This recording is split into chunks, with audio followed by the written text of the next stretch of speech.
Good evening. It is Friday night, and if it is Friday, it is time for all politics are local. America's number one hip hop talk and radio show and conversation. And if it is the fourth Friday, we are leading off with leading off with some static today. We are leading off with the voices of the mighty disciple, student minister of this school's Farrakhan, school Haqq Muhammad, Lady Balena Ali, and soon to join us, Reverend Councilwoman at Large, Louise Scott-Roundtree. And on the right, on the left of my screen is Rafisa Shahabuddin, who's going to help us walk through the tech challenges of this night. We got a tech challenge already. I don't know what it is, but something is up with it. We're getting a little feedback. But welcome to all politics and local, and welcome to the disciples. Hawk, I'm going to go on mute, see if it's me. You go ahead and start the conversation for this evening. Thank you, Brother Zaid. Greetings to you all. Once again, my name is Brother Haqq Muhammad. I'm the student minister of the Honorable Minister Louis Farrakhan for the Muhammad Mosque of Islam, number 25, which is located here in the city of Newark, New Jersey. Once again, I'm deeply grateful and highly honored for the privilege and the pleasure to be with you all once again. As Brother Zaid just shared, we know it's the fourth Friday, so we have our disciple show. We thank God for his grace and mercy and for giving us another opportunity to be here with everyone. You all, I'm pretty sure you know me, and I have with me my colleague, Sister Ali. I'm pretty sure everyone know you as well, dear sister, but if you would like to just, I guess, give your pleasantries before we start. Good evening, everyone. I'm Lady Ali, the late great Pastor Ali's wife. I don't take it for granted that y'all even allowed me time to be up on here talking to the people and talking to the masses. I pray everybody had a great day on purpose because there's a lot going on in the world right now. But Yes, ma'am. I thank God that I'm here one more day in the land of the living. Yes, ma'am. And Brother Zaid, I'm pretty sure everyone know you again. You just gave us a wonderful introduction. We're waiting on Reverend Roundtree. We can't wait to see her. We can't wait to hear her spirit and be in her presence and in her midst. So again, we thank each and every one of you for tuning in once again. As our sister just shared, we don't take it for granted that we are given the opportunity to be on these airwaves. Again, we thankful that God has blessed us to be able to see another day, another second, another minute, because there are many of our people here locally in Newark, throughout the surrounding areas, nationally as well as internationally, that have not made it. Many of our people don't have shelter. Many of our people don't have food. Many of our people don't have clean drinking water. Our brothers and sisters in Flint, Michigan, and many other places, all throughout America and all throughout the world, our brothers and sisters are suffering in the Congo. We have Muslims suffering in China. So many people suffering, our brothers and sisters in Palestine, all over. So we thank God for blessing us with the opportunity to be before you all. Again, we don't take it for granted. And we thank God for his grace and his mercy. But Brother Zaid and Sister Ali, you just shared with us that there's so much happening locally as well as nationally, internationally, all throughout the tri-state, just all throughout the world, from the weather that we are seeing, the unusual weather, snow in Houston and Atlanta and Florida, to the inauguration of President Trump and all that's coming with that. So much happening, so there's so much to talk about. We don't want to belabor the point. I saw the sister on, Brother Zaid. Is she going to be with us? No, she's just in the background. She's in the background. She's doing our tech work tonight. Oh, wonderful! I would love her to be more involved in the conversation. But when she's ready, she will definitely. Yes, sir. Thank you, our sister. We thank you. We appreciate you tremendously for being with us. We appreciate you. So, Brother Zaid, Sister Ali, where do we start? Where do we begin? Brother Zaid, I don't want this conversation to end without it. I'm still getting feedback. I don't know why. Without you having to acknowledge one of the things that happened a few weeks ago is a brother who We don't know what was behind this brother. This brother in New Orleans who ran a truck into a New Orleans crowded street, and of course, the backwards racist forces in government all of a sudden want to point at the nation and Minister Farrakhan. They had nothing to do with that mess. Yeah, yes, Wow. sir. You don't leave that out there, without addressing that. Yes, sir. Yes, sir. Definitely. We saw that. We heard that. We're definitely aware of that. This is quite customary and the routine practice of the American media. Um, you know, pinning or blaming innocent people for things that they had nothing to do with. We have seen this. History is replete with so many uh, circumstances and situations. We've seen many of our prominent leaders and organizations be slandered and be defamed, by those who wanted to destroy their credibility with their own people and with the masses. So we've seen this time and time and time again. Many of our leaders, particularly those who have taken up the very revolutionary stance, where freedom, justice is concerned, that they have been defamed, slandered, and lied on and vilified. We've seen this in America. We see it historically throughout the Bible and Holy Quran. Those that came to challenge those that were in power, they were lied on, they were spat on, they were maligned, they were thrown in prison, they were beaten, some were even killed. So for those of us who have taken this course of action to give our people freedom, to give our people justice, if we have been students of history, we know that this comes along with that fight. Uh, Jesus said, if any man would be my disciple, he must first deny himself, Come pick up on. his cross, and do what? Follow me. And we Yes. know that he was lied on, he was spat on, he was defamed, he was slandered, he was vilified. Not just he, his family was vilified, his mother was vilified. The scripture talks about in Revelation that Satan accused our brother Jesus before the throne night and day in the 12th chapter of Revelation. So we know that Satan deals with slander, he deals with innuendo. And he always tries to undermine those who would come to free the minds of the people. I see Reverend Roundtree, and we so happy to see you, dear sister. And I'm praying for you as I'm praying for Sister Ali and Brother Zaid. Yes. As we know, there are perilous times, very turbulent times that we've entered. Not that we haven't seen turbulent times before, Amen. but we know that it has been exacerbated with he who has now been inaugurated. And I Yes. wasn't trying to make a rhyme, Brother Zahid, it just came out that way. But, we know that some challenging days are ahead of us. But I want to remind us from the biblical perspective, Brother Zahid and Sister Ali, where it tells us in Acts, the book of Acts, the 14th chapter, the 22nd verse, it says that we through much tribulation must enter into the kingdom of God. So to get to the kingdom of God, or to get to freedom, or to get to justice, or to get to equality, all of those things we fight for. We know that David the psalmist said in the 23rd chapter, as I walk through the valley of the shadow of The death, I will shadow of fear death. no evil. See? So we got to walk through. We can't walk around. We can't walk over it. We going to walk through, meaning that we got to have motion and movement. But as I walk And what through does the the valley, Holy Quran say? yeah, of Holy the Quran shadow says, of death, do you think you're gonna go through be this left thing called alone on life the thing you believe and in, not be not be tested, tried. not be tested? That's Certainly we right. tried those before them. Yes, So, sir.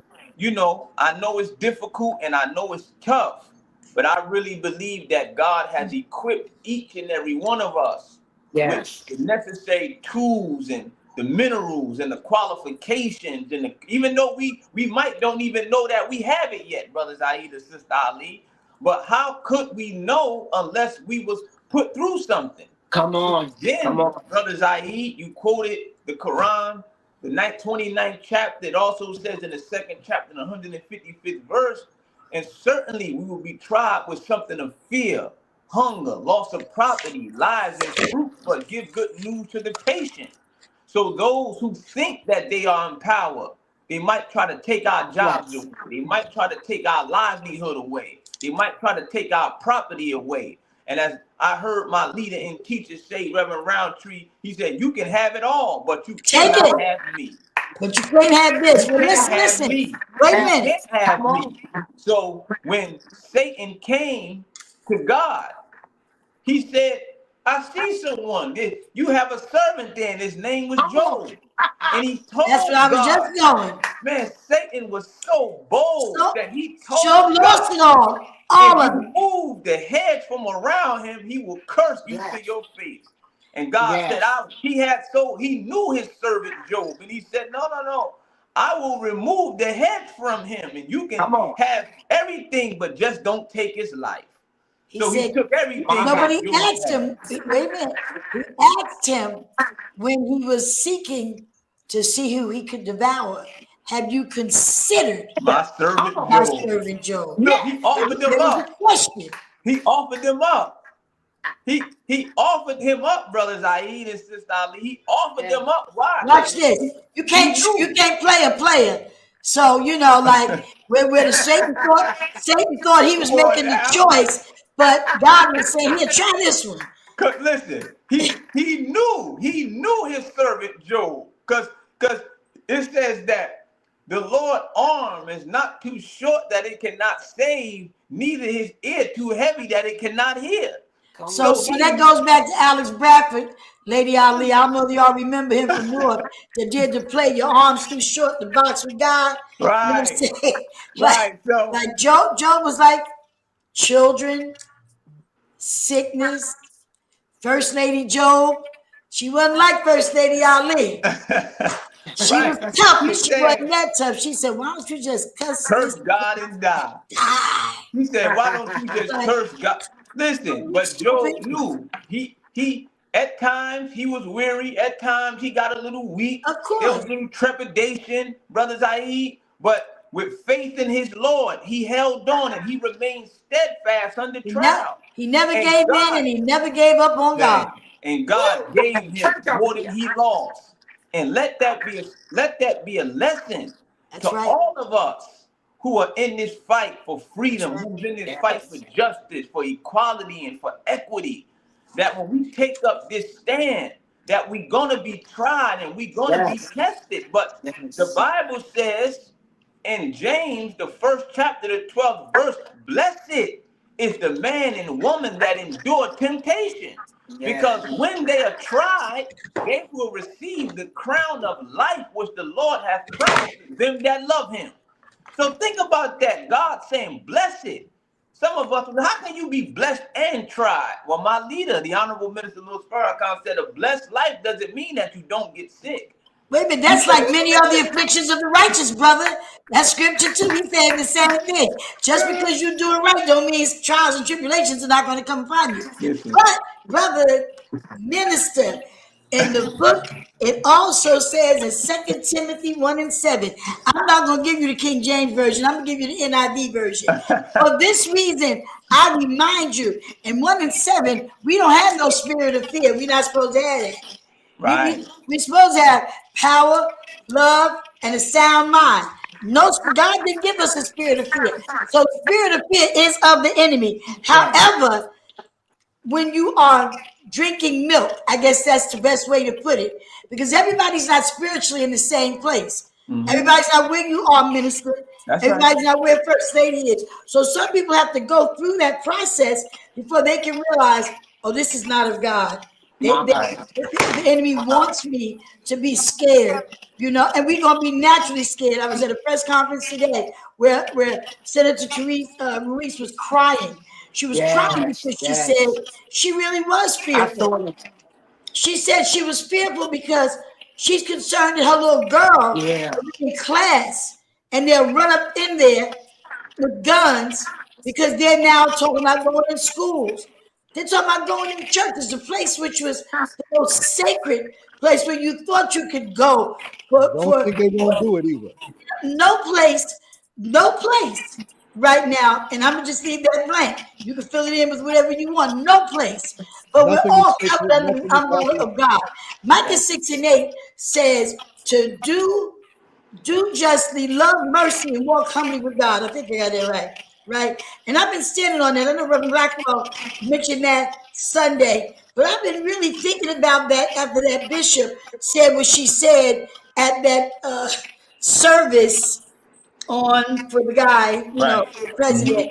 And she should not have to apologize for talking to God to have mercy on somebody who's not showing us no mercy, who's Right. not That's right. showing the people. No, you better hope somebody praying for God to have mercy on you and your soul for what you're doing to these people. Somebody said it wasn't the right time.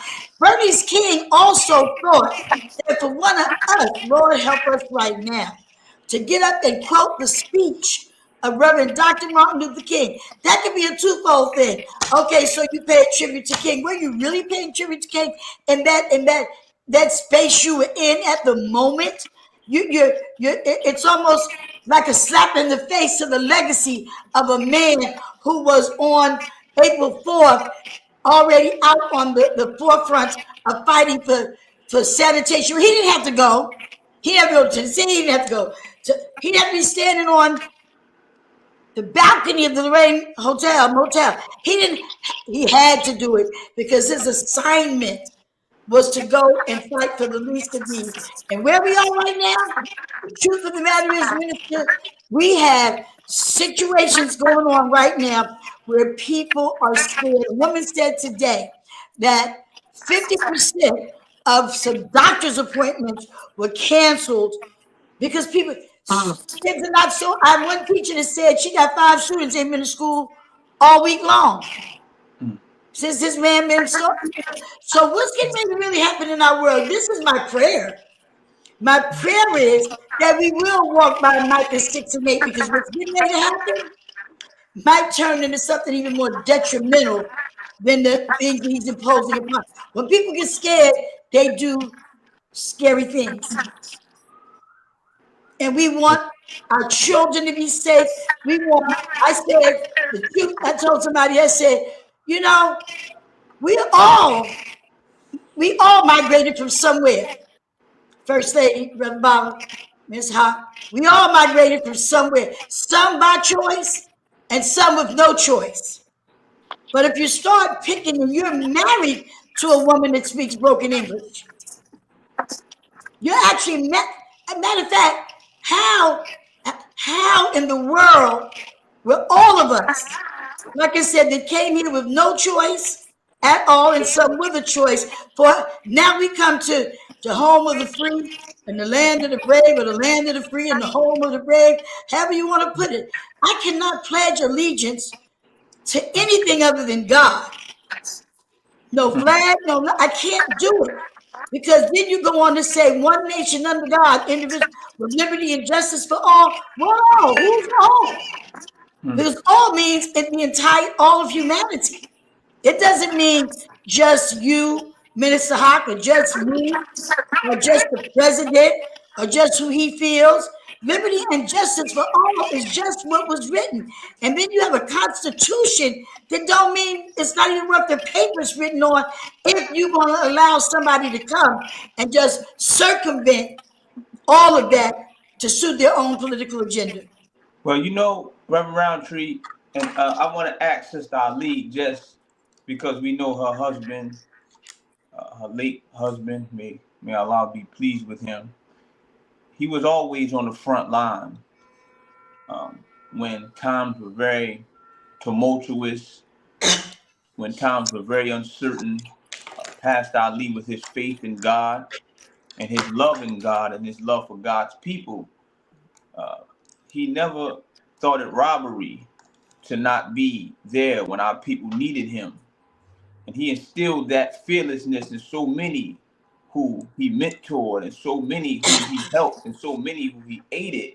So I just, want to ask you in terms of your thoughts and what you see, knowing Pastor Ali's stand, and knowing his pedagogy, as they would say, in terms of just the things that he did and the Yes. beliefs that he held. Just what are your thoughts in terms of what you see happening and all the work that you did with him, and all of the nights and rallies and courts that you stood in with him.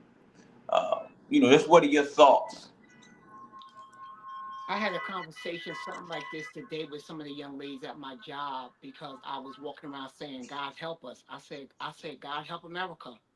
That's Mm, all I can say is God help America. Even watching the press conference that y'all was at Roundtree, and I saw that lady begin to cry about the children in the schools. And when I think about the children, I think about my grandkids. Yeah. All I can say is God not only protect. I have a prayer that I got on my page that I pray. I'm practically praying for everybody, but I really pray for the children.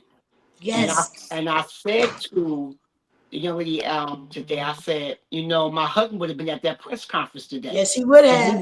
he would have said, baby big head, now I need you to tune in at this time because I know you at work and you're not going to be able to come. So since my husband's not here, my thoughts is to always pray. For over the last 4 years, I've been saying all I have is my mustard seed faith in my prayer. mm, That's all I truly have. mm, And I don't wish no bad luck on the new president and his cabinet because God has the last say. And I just really believe that God has his hands on America. mm, And I thank God for my husband because I don't have a spirit of fear. I don't. mm. I beat breast cancer free four Yep. years. I buried my husband and my mother in 2024. I Yes, have you no did. fear of Yes, you nothing did. and nobody. I don't. Praise And Wow. this morning I had a conversation with a young man, and he said to me, back when we was going through COVID, hiding in the house, you was walking through the valley of the shadow of death, talking to us about breast cancer. Mm, If we wanted to fear, we didn't because we felt bad because what you was going through, but you actually made us happy. mm. So Wow. my thoughts is I thank God for the man that I buried last year because I learned a lot from him. And a lot of the characteristics that I carry around now is I still hear in my head because I wanted to go off when the young lady started at my job about the president. I wanted to really go off. I said no. I said God has the last say. Mm, Because it's not just black folks at my job. We got quite a few clear people, Italian people. And I have no disrespect for anybody that vote. You allowed to vote for who you want to vote for. That's your choice. But I mm, still stand on God got the last say. mm. God got Yes, the last ma'am. say. Yes, ma'am. Thank you And so much. I don't fear. I went Mm, shopping this afternoon. I walk around like I walk around. I'm not gonna walk around with my head down, you know. mm. Wow.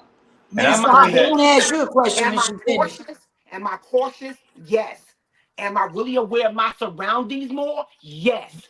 I have this thing downstairs. I wish I had brought it upstairs. If I pull it out, it makes such a loud sound.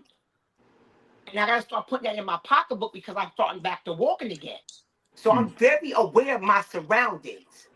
mm, But I also keep stuff on me that I really say to my husband when I'm walking, baby, I wish somebody would try me because they're gonna catch something.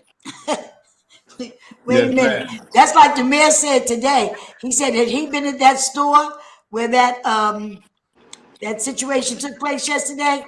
He said this would be a different you. type Yeah, of press different press conference. conference. Yeah. You right, Baba?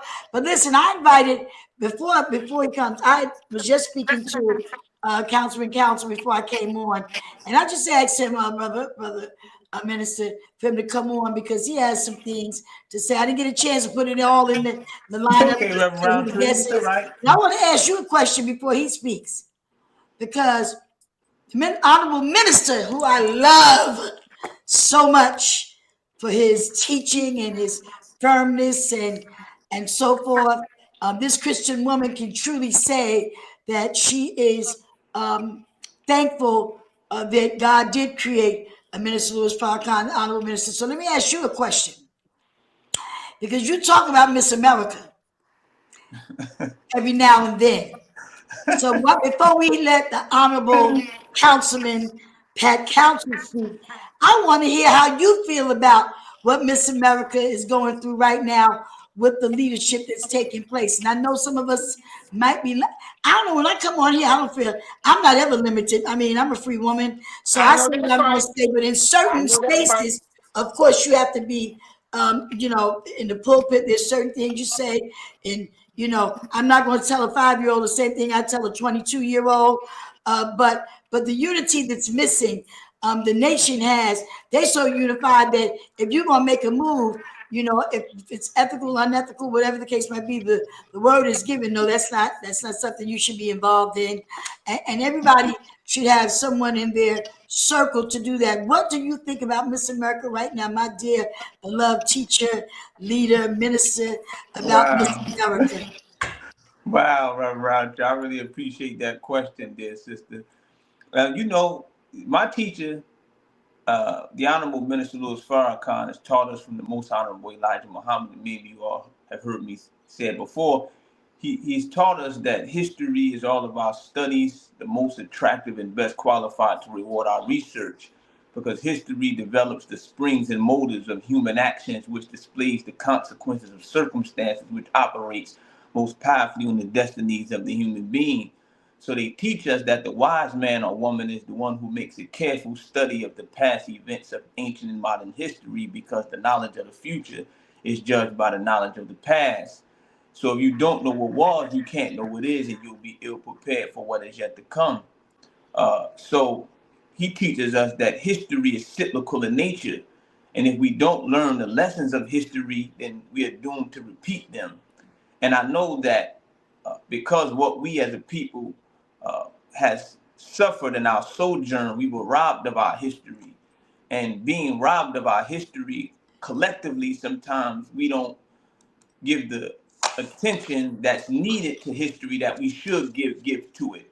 But historically speaking, I think many of the things that we're seeing happening in America now are really things that happened uh, hundreds of years ago, because like I've seen what's happening with the birthright situation.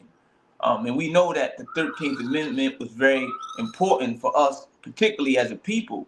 But right here in the state of New Jersey, when the 13th Amendment was passed, New Jersey was one of the states that shot it down with something that they called the Peace Resolution, the 13th and the 14th Amendment. So historically, our people, Reverend Roundtree, Pat Council, Sister Ali, and Brother Zaid, I'm sure you all know this, we actually called New Jersey the Georgia of the North. And I know you asked me about America, and I'm talking about America, but I'm saying, New Jersey is a reflection of America, That's like right. many other states. So the racist history that we have here in the state of New Jersey Hey, is a state of the North. reflection, and reflection is a reflection of America. And when you talk about the various laws that's on the books, that's being rearranged, we know that historically as a people, there were the black codes and many other type of laws that were on the books, and that's really still on the books. In fact, the first constitution of the state of New Jersey, which is called Concession and Agreements, that was written by Lord Berkeley and Sir George Carteret, it has slavery written into it. And what they did was they gave white families that came here 75 to 150 acres of land for every slave that they owned. So think about that, Reverend Roundtree, That's right. that in order to elicit and get white folks to come to New Jersey, they put in the first constitution a clause which said that the more slaves you had, then the more acres you would get. You would get. So many And of then the watch this, an incentive. For right, many of advantage the of unjust Father, laws, the the foundation of this redlining, country.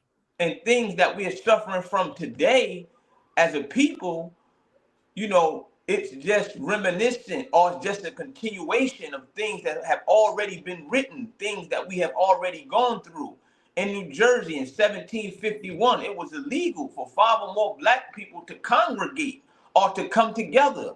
So many laws that's on the books, Jim Crow laws, it was illegal for us to wear a hat or to look a white man in his eye. It was illegal for black folks in this country to laugh. That's So in right. South Carolina right now, in some of the museums, you can still see what they have called laughing barrels.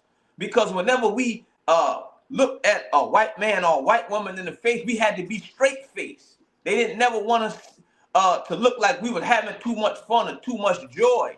So again, this history, this country is replete with laws and things that has happened to us that we as a people have had to go through, and many of the liberties and rights that people are enjoying today, they came on the backs of our ancestors who went through lynching, who went through slavery, who went through police brutality. We know what is the root of the modern police force in this country. So there's many things that has happened in this country that we as a people unjustly help overturn. It's so much more I want to say on It's that, so but much more. And you it's know so what? much more. I But asked you that for a reason. I I just asked you wanted to that for a lay a reason. base, Reverend Roundtree, Mm-hmm. for those who are watching and those who are listening. And I know we are concerned at the uncertainty that we feel, the trepidation that we have. A lot of us are stressed, and rightfully so. The scripture talks about a perilous time, and we are in that time. You understand? So I don't say what I'm saying to invalidate those who are not where I am and who may Right. feel Absolutely. uneasy You or got who to may teach feel him, a little brother. concerned. So I don't want you to think that I'm insensitive or that I don't understand. I understand completely. And I pray that God will forgive me and us if we forget or make a mistake. And I pray that you take what we are saying as a means of healing or balm. You understand? For And maybe a knowledge. wound that you are suffering from. Not that we're trying to be arrogant, or not that we're trying to be That's pretentious, or right. not that we're trying to be holier than thou or That's right. self-righteous like we have it, because we don't know what we're going to face tomorrow, and we don't know Mm-hmm. what characteristics that will manifest. We pray that we be strong. We pray that we be bold. We pray that our ancestors was with Nat Turner and was not with those that told That's on Nat right. Come Turner. on, Because I Baba. know a lot of us really feel like, man, we revolutions to the core, but there was a lot of stool pigeons and turncoats that maybe That's their right. blood is running in our blood. So we don't know how we'll act until we are tried and we are tested.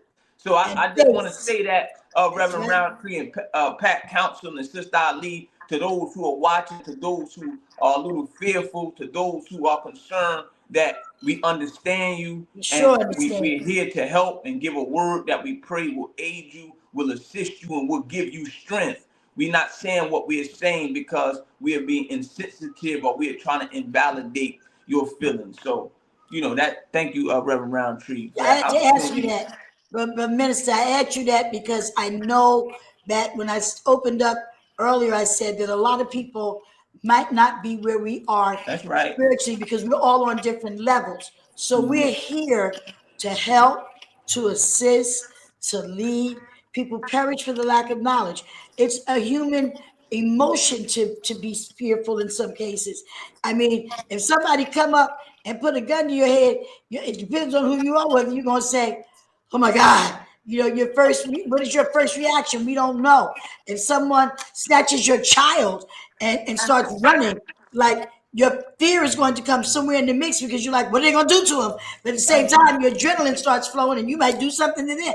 I mean, Right. so that what's going on in Miss America right now is why I needed you to say that so people would understand that even faith leaders and people with position, people that are in power, people, the Bible speaks of wickedness in high places where we can't get no more wicked than we are in high place right now. That's right. But the truth of the matter is we have to live, those of us who are that don't carry that spirit of fear and make sure that we do our best to, as human as we are and as human of an emotion as it is, we have to be that front to say we here.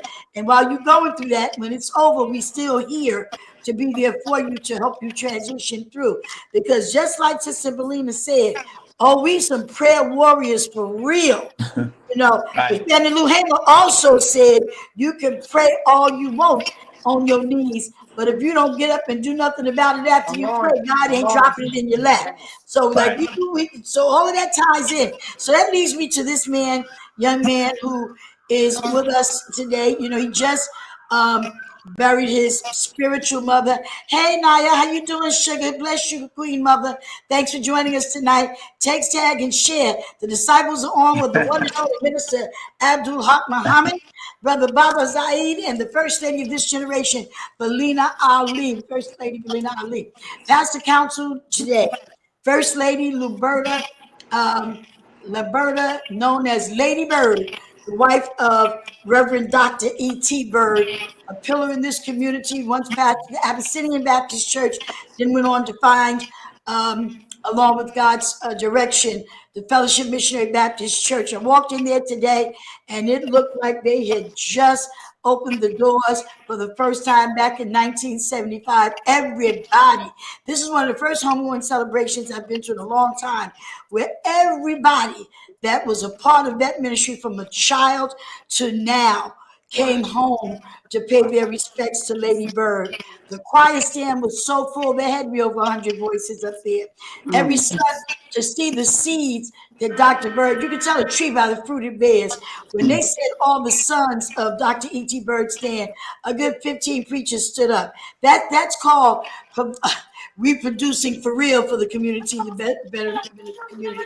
So we have him with us today after a long day of that, along with some other people I'll mention later that had to go through the transitioning of a loved one. But this is one knowledgeable young man who sits with me on the city council, but has come up through the ranks of government. And so if we can just hear from him for this evening. He's also a pastor of the St. John Baptist Church. So he like me, I won't say Bob, listen, we preachers and in government. It's in your hands, Pastor Council. Thank you, Reverend Roundtree, my dear council colleague in the vineyard for truth, justice, and knowledge. My dear brother minister Muhammad and Baba Zaid and First Lady Balena Ali. She is absolutely correct about if Pastor Ali was here on today, what would be happening. And Minister Muhammad was on every fabric of the piece of nugget that he talked about, which is in our DNA, because That's some right. of us have the DNA to really be courageous, and some of us have the DNA to really be cowardly. And so we have to recognize and realize where we are in this time, not just as, Minister talked about, but in this time of recycled history and what God is doing to make us stand up in these kind of conditions that were different from the times before. And so we are in this whole technological time of history, and people want to tell stories and be heroes on Facebook. But in the days where our ancestors who bled and died for us, who marched, who were thrown off of ships, who was Come also part on. of a massive mass deportation movement, came to this country, we got to be willing to stand up, say something, mean what we say, and get people to run back to understand truth to power. We Yes. are the ones that are holding the truth and the vehicles in our hand to be able to stir up and shake up this nation and generation again. And in order for us to do that, we got to continue with these kind of platforms. All of this stuff that was happening and going on. I just tell my brothers and sisters all the time. Some of the immigrants that we're talking about. Some people think it's a joke because it's not all Ecuadorian people. It's not all Brazilian people. Some immigrants look just like us, dark skinned Yes. like us, and Yes. we have to take the position and the stance on the fact that if we want to be free and liberated, then what we want for ourselves, then we should want for our brothers and That's sisters, right. and we should be focused on that task, regardless of the situation or the circumstance. So even when they make a cry out and say that we just put orders to have the DEA, the ATF, and the UF Marshals also assist. This is sick. Also assist ICE in helping to round up immigrants. What they're really saying again is that we agree with going around rounding up people who don't believe in what we believe in, and we want the notion to put them back where we believe that they should be. We fought too hard for that. We marched too hard for that. Our ancestors and families died for those things. I told Reverend Roundtree at the end of the day, My great grandmother was a slave. My grandmother came off a plantation, and God knows what their parents were. And because that runs through my blood and my veins, I'm gonna stand up every minute I get, even with these haters and naysayers and these provocateurs and divisive people out here, to get them straight every opportunity and moment that we have. That's why we have to educate, educate, and educate every single time. Thank you so much, brother Councilman. We really appreciate that, brother, and we appreciate your stance and we appreciate your courage. In an hour like this, this is not a time the minister teaches us for us to back down or for us to till through the tulips. No time for the faint Or of for heart. us to act like we don't know what we know. Again, I believe that the scripture says we are peculiar people because of our sojourn and because all that we've suffered.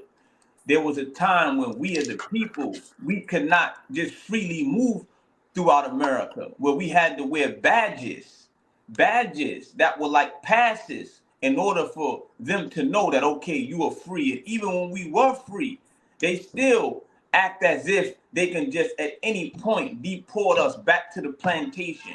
Right here in New Jersey, it was illegal if we were freed in another county for us to come through New Jersey. Again, because they didn't want black people who were free to inspire those who were still enslaved. And as it was yesterday, so it is today. When God blesses us with a free mind, when he blesses us with knowledge, when he blesses us with courage, and when he blesses us with wisdom, he always want to keep the learned of our people and the most courageous of our people separated from those of our people who might be a little behind or who might be a little ignorant. And that's why he had to demonize Marcus Garvey. That's why he had to kill Martin Luther King and Malcolm X. That's why he had to demonize the Honorable Elijah Muhammad. That's why he had to demonize the Honorable Minister Louis Farrakhan. That's why he has to demonize Mayor Ras Baraka, because they don't want what's in his mouth, which is the truth, to inspire and to get the wheels turning in the masses of those, again, of our people who don't know the truth and who don't know what time it is. So this is why they had to kill that bold black prophet 2,000 years ago named Jesus, who had hair like lamb's wool and like brown burning skin. grass. Why? That's because he had a truth in his mouth. That's and the book of Revelations called it a sword.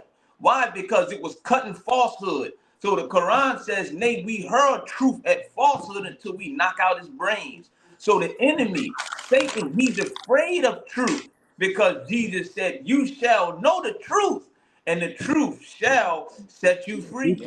So it's the truth. It's the truth, the seeds of truth being planted in the minds of our people, that those who are oppressive and those who are persecutors fear. But the Quran tells us, Reverend Roundtree, that persecution is worse than slaughter. So there's a time when death is better. Death is better than oppression. There's a time when death is better, because we were made to be free. We were made to be justified, equal to all mankind. And when you are suppressed and when you are oppressed, then that oppression and the lack of justice that you receive, it produces a mental imbalance, my teacher teaches us. And you could begin to become savage. Why? Because God created the human being to have justice and to have life and to have freedom. And when you deprive people of that, when you deprive people of their human rights, because our rights don't come from no damn constitution. Come on we were here. given rights by the God that created us in the beginning. And when you infringe upon our rights, you are not just the enemy of us, but you have now made yourself an enemy of God. So let me pick up. Let me pick up. Go ahead. Come on. Because see, there's a concern for justice in our world today. However, brother minister, and I'm glad you said that, to achieve justice for the world, we must better understand how God views it. God is merciful, but scriptures also tells us, oh my Lord, that he is a just God who will just judge injustice and wrongs. God sees the heart. God sees the mind. And while we trying to figure it out, people better realize God is working it out. Right. Can I say this one last thing, Reverend Roundtree and everybody? My teacher, the Honorable Minister Louis Farrakhan, has been warning America for a very, very long time that although we look like easy prey or we look insignificant, we are not. That we have a God who's really with us and who's really backing us. So the more you move on us, he's saying that America, God is going to move on you. That's right. Does not the scriptures say, Reverend Roundtree, in the book of James, in the 2nd chapter, the 5th verse, have not God chosen the poor of this world, That's right, rich in faith and heirs to the kingdom of them that love him? So although we might not be rich materially, as a people, we are rich in faith. Yes. We know that no matter what we go through, that God is with us, that God lives. We have never forsaken God. We have never turned our back on God with all that we've suffered, with all the heartbreak, with all of the slavery, with all of the injustice. We always knew that there was a God and there is a God who is going to deliver us just as he delivered those before.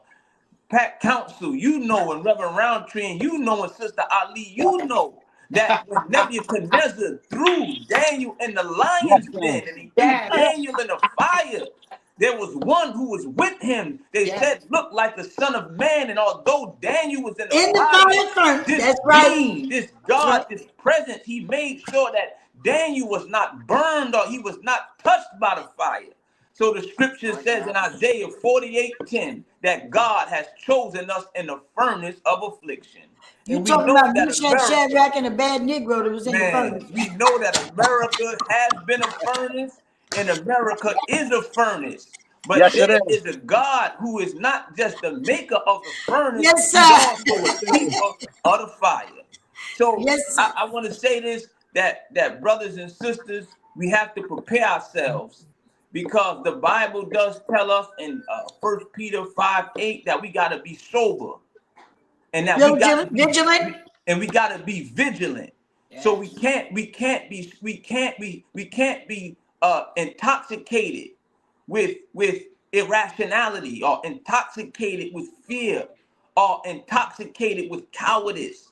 We have to call on the God of strength. He's our source of strength.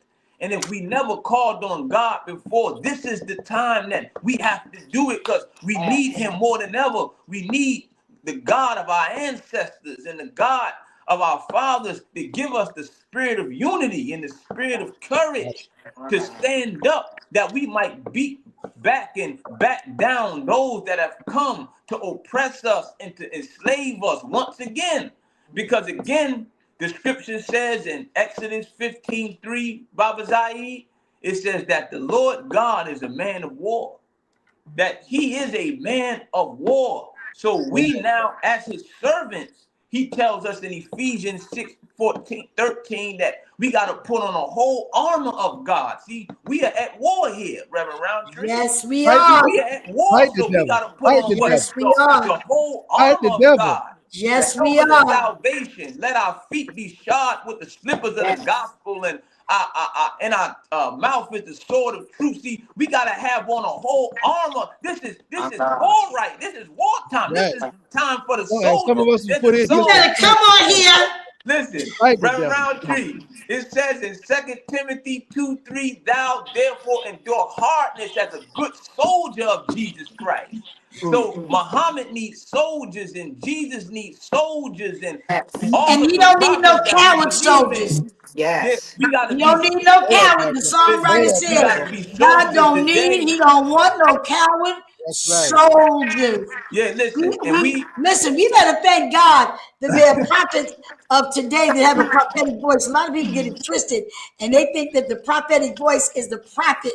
Like, you go around and you got prophet this and prophet that. No, if you really understand, and I know Councilman counsels us, the prophetic voices are the Mayor Raz J. Baraka, who is as his doctor. The prophetic voice is a Minister Haqq Muhammad. The prophetic voice is a Pastor Patrick Council, a Reverend Roundtree, a Baba Zaid. We are prophetic voices because we have to speak speak to those who are in leadership for them to understand that if you do not listen to the prophet, the people will perish. Come on to the Bible and look at those prophets that spoke to the kings that were speaking in the best interest of the people. Come on, Hezekiah, who was ready to just give up. Jeremiah was ready to give up. These people, because the people didn't want to listen, or the circumstances were just too unbearable. But God said, nope, that ain't why I called you. So those of us who are have these assignments, as you say, we are the prophetic voice. And it is important.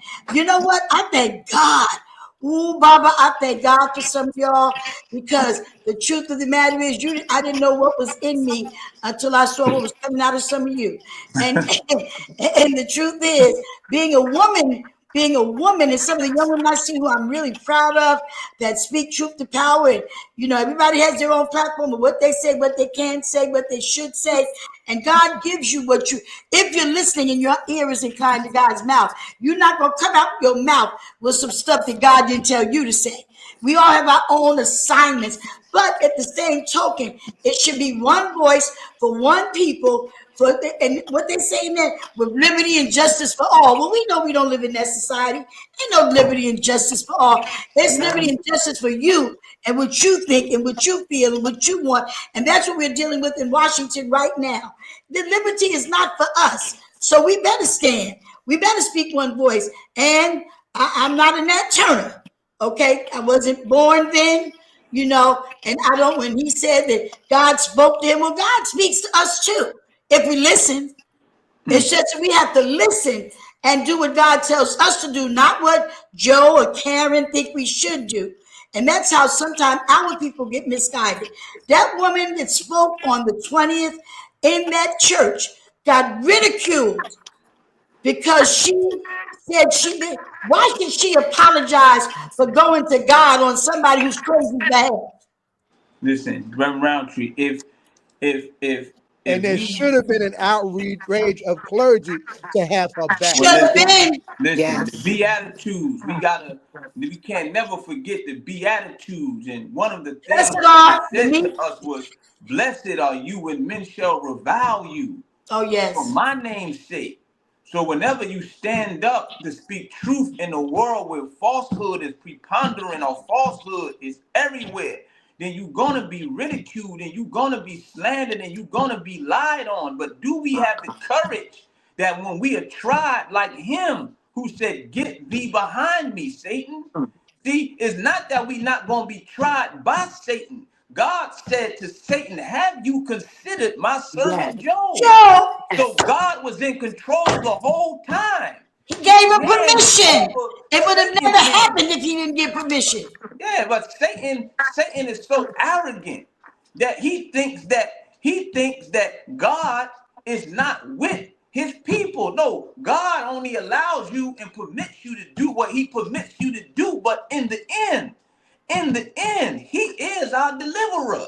That's So right. we can never forget that it was God that parted the Red Sea. Right. See, And we it can was preach on God that. We that can That's preach why parted. on that dry land in another. our minds That's got a to be whole nother sharp, sermon. man. Because that Come on, part of the Red Sea, people think that somebody just came and put a thing down in the water. There's a whole message behind how that land became dry Come on for now. those that's people to why pass through. our minds got to be sharp, Minister Muhammad. Our Yeah, minds got to be sharp.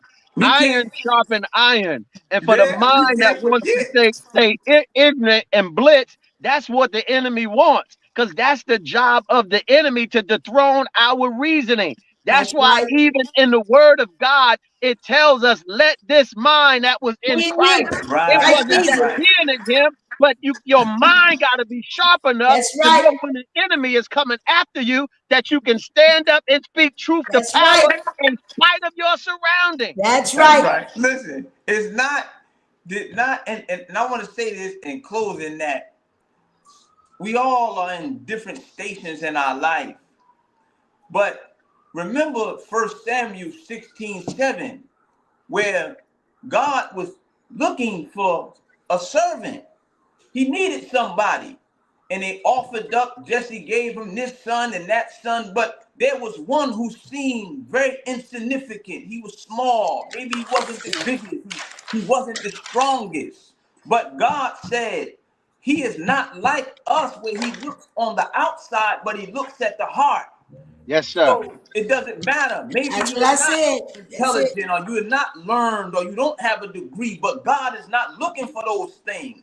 So he's looking at the heart. So don't think that because you don't have a position, or you don't have a title, or maybe you're not in politics, or you don't go to the church, or whatever, that you are not significant and that you don't matter. Because if you look at a man like Moses, he couldn't talk straight. He wasn't an articulate speaker, but God That's told right. him.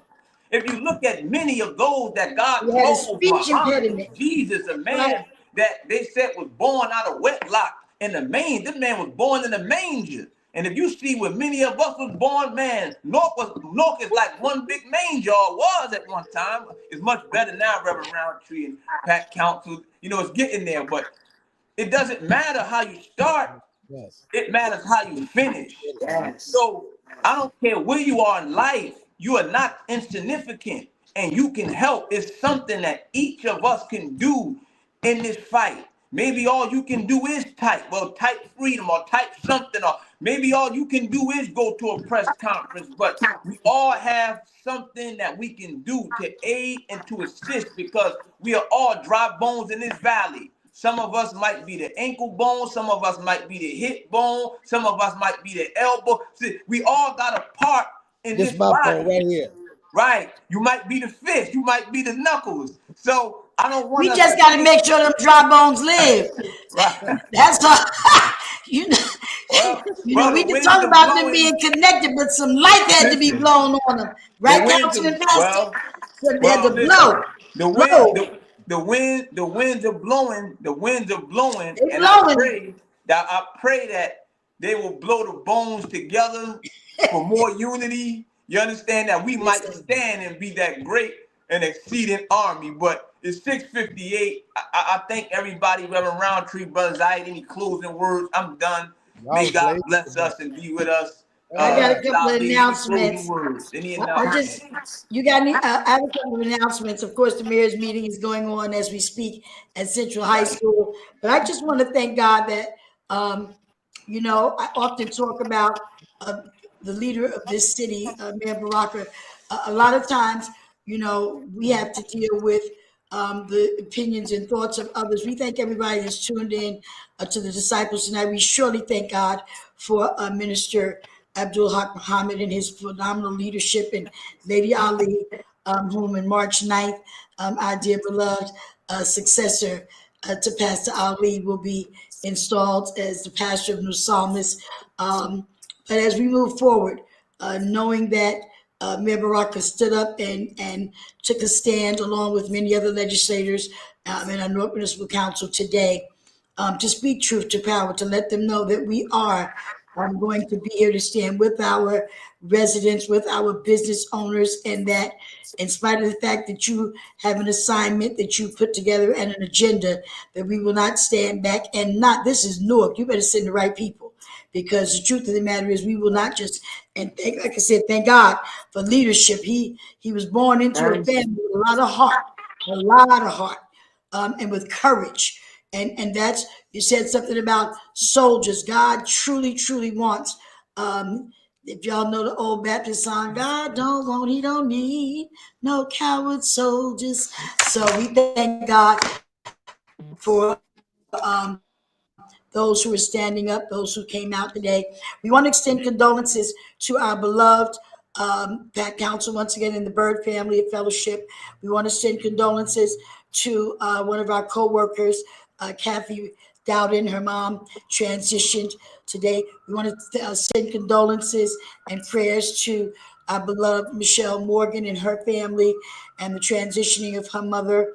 And our councilman's Captain Wahidi Wilson. Today, his mother was eulogized at St. James. We're not here forever. So whatever we're going to do here, we need to make it count.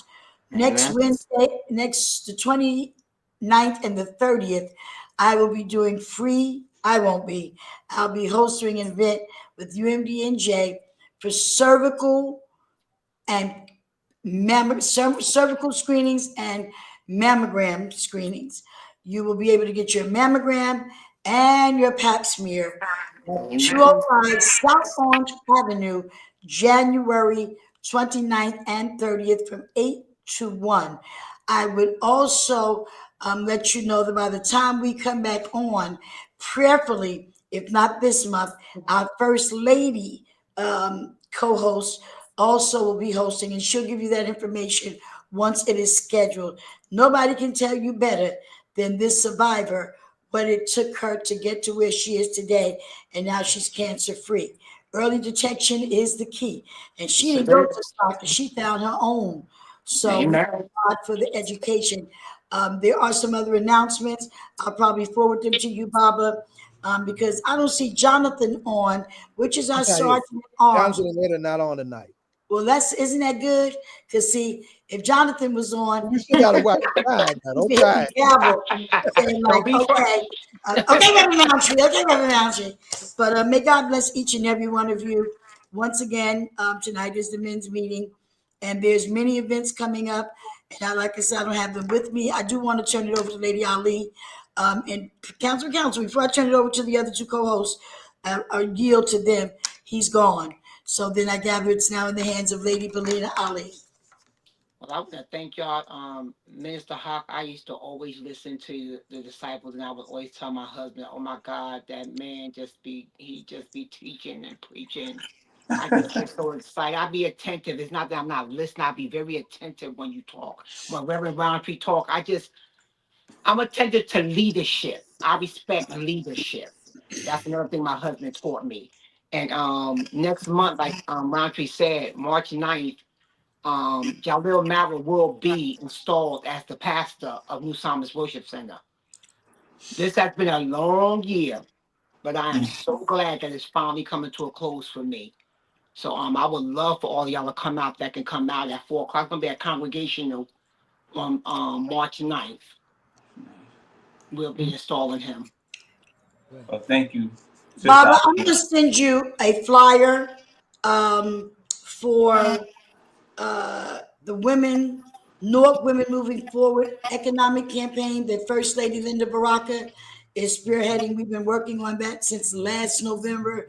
Another November's passed. We've been holding classes all throughout the city of Newark, helping our sisters go from debt from deficits to dividends and from and to deposits. There's 4. Right now, Felicia put it up. So I'm going to send it to you now so that you can share that with the individuals because it is so important.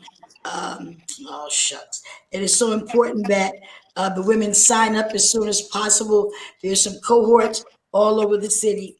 And you can sign up this week. There's 9 classes. It's free.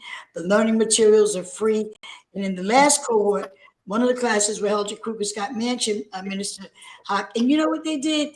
After their 12 weeks, they decided to continue to meet once a month to make sure that what they learned. So we go in the supermarket for a carton of milk, and we end up coming out with $75 worth of groceries that we didn't even need. That's not right. We go in to buy a set of pillows and end up buying a brand new kitchen set. I mean, just unnecessary, and I'm going to close with this. Buster Story said, because he's the one who created this D3 program, he stated that when he first became a pastor, that he was told, you should be driving a big Cadillac. You driving that little hoopty, that little Honda. And he said he, wrestled with it. Then he went on and bought the Cadillac. He said his little paycheck back then was so small, it took up the whole car note. He said after about 6 months, he said he should have told him, no, I shouldn't be driving the Cadillac. I should be driving the car that's already paid off. And so we have to start reimagining our thinking what we do with our money because we really don't know where this economy is going. And we do a lot of wasteful spending.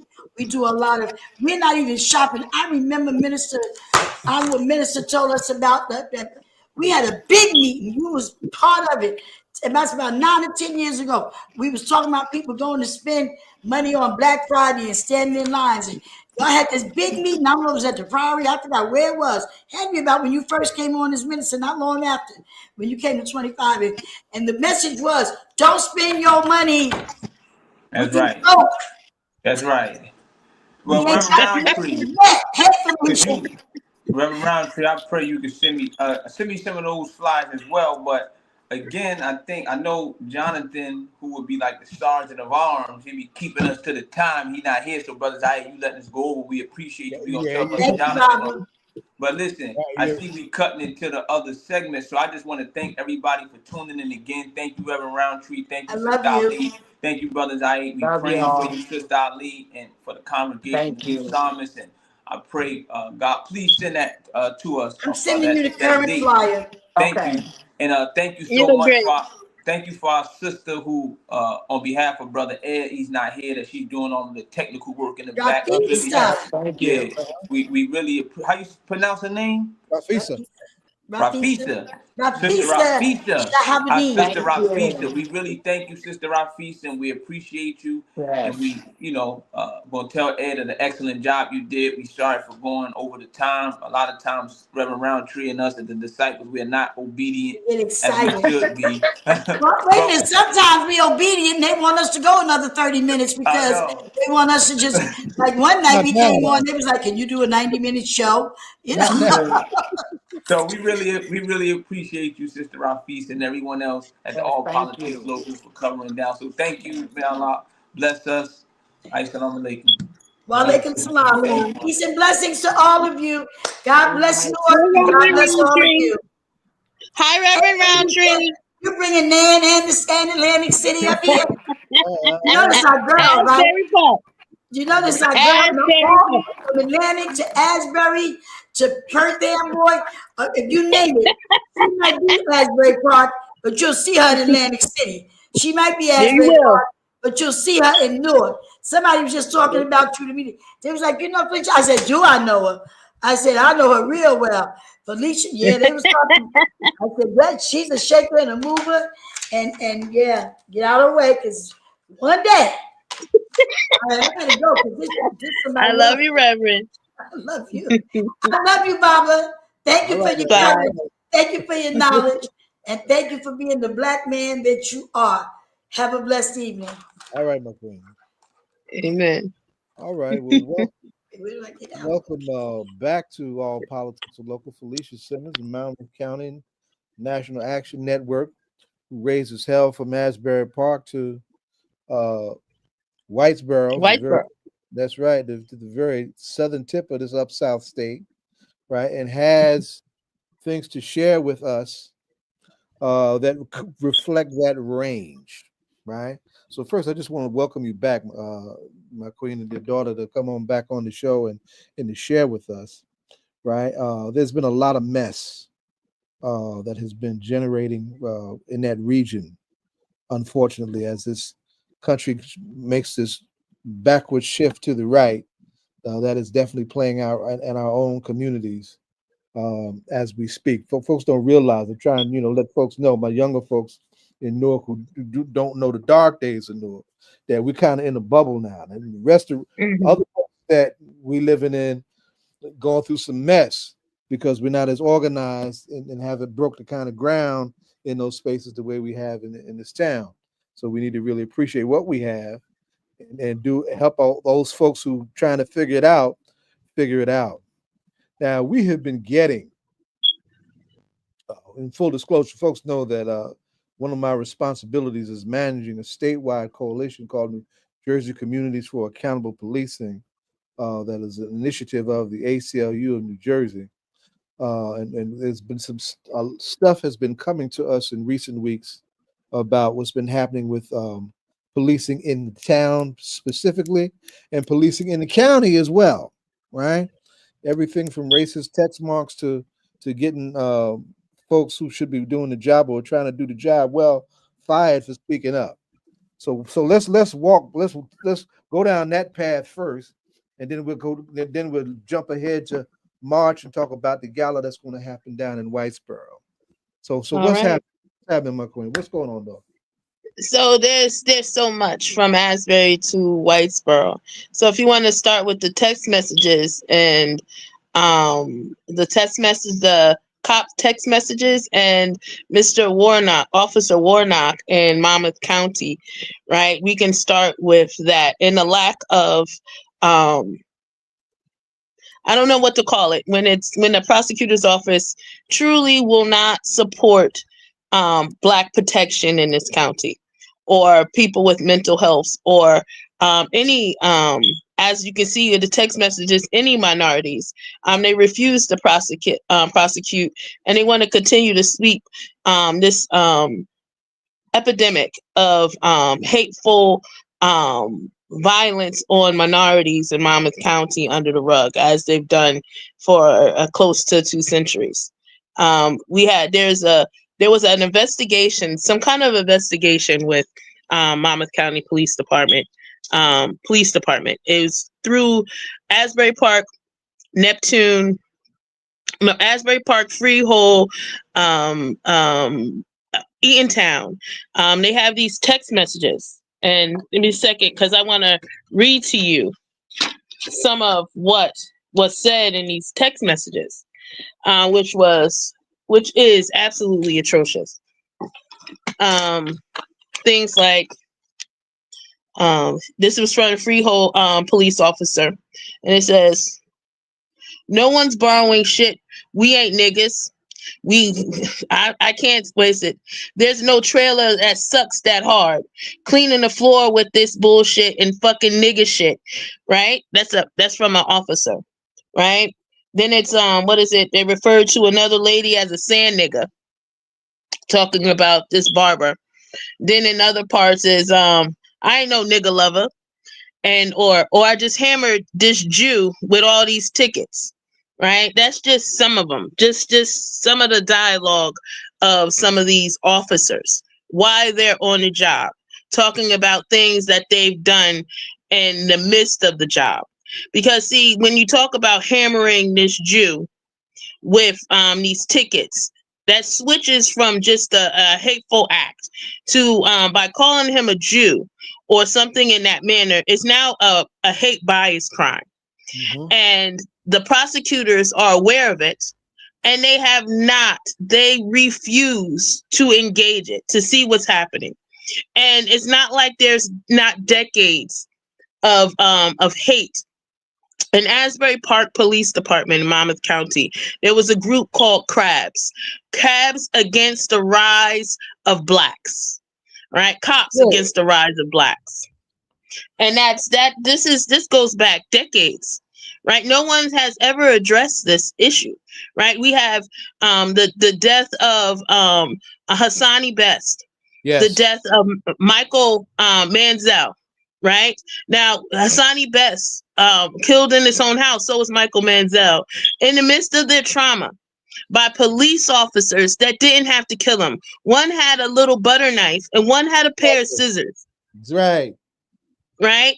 And they were both killed. So since Black is not a protected class, and it should be a protective class, mental illness is a protective class. And in that mental illness, which with someone like Hassani Best, I watched the 1.5 hour ordeal. He was having a mental illness break. He was suffering. He was crying. He was distraught over a family issues, and it's pride. Michael Manziel was called. When they called him, they said it was a mental illness break, but yet they both, at the end of the day, died. That's right. Right? They were killed by the police. Right? And in the issue where, if you go, and that rolls into that rolls into Officer Warnock, who was Islamic officer in Asbury Park. Yeah, he's from Pakistan. Yes, and he actually told about his violence, that, you know, when he had an incident, he wrote it up, and he was a whistleblower about other things happening in the police department, racist things, racist actions out in town, and what they did, they suspended him and then they fired him. Right? You mean, wait a minute, hold up. Yeah, you mean that you know what the Democrats and the Republicans tell us. They say when it comes to bad policing, there's just a few bad apples, right? But all of them are good. The rest of them is good. Oh, they're good. Tell me, when this good cop checks the bad cop, the good cop goes down, and where the rest of the good cops to help him out? Now, if we talk specifically about that, right? The person, the officer that killed Hassani Best, right?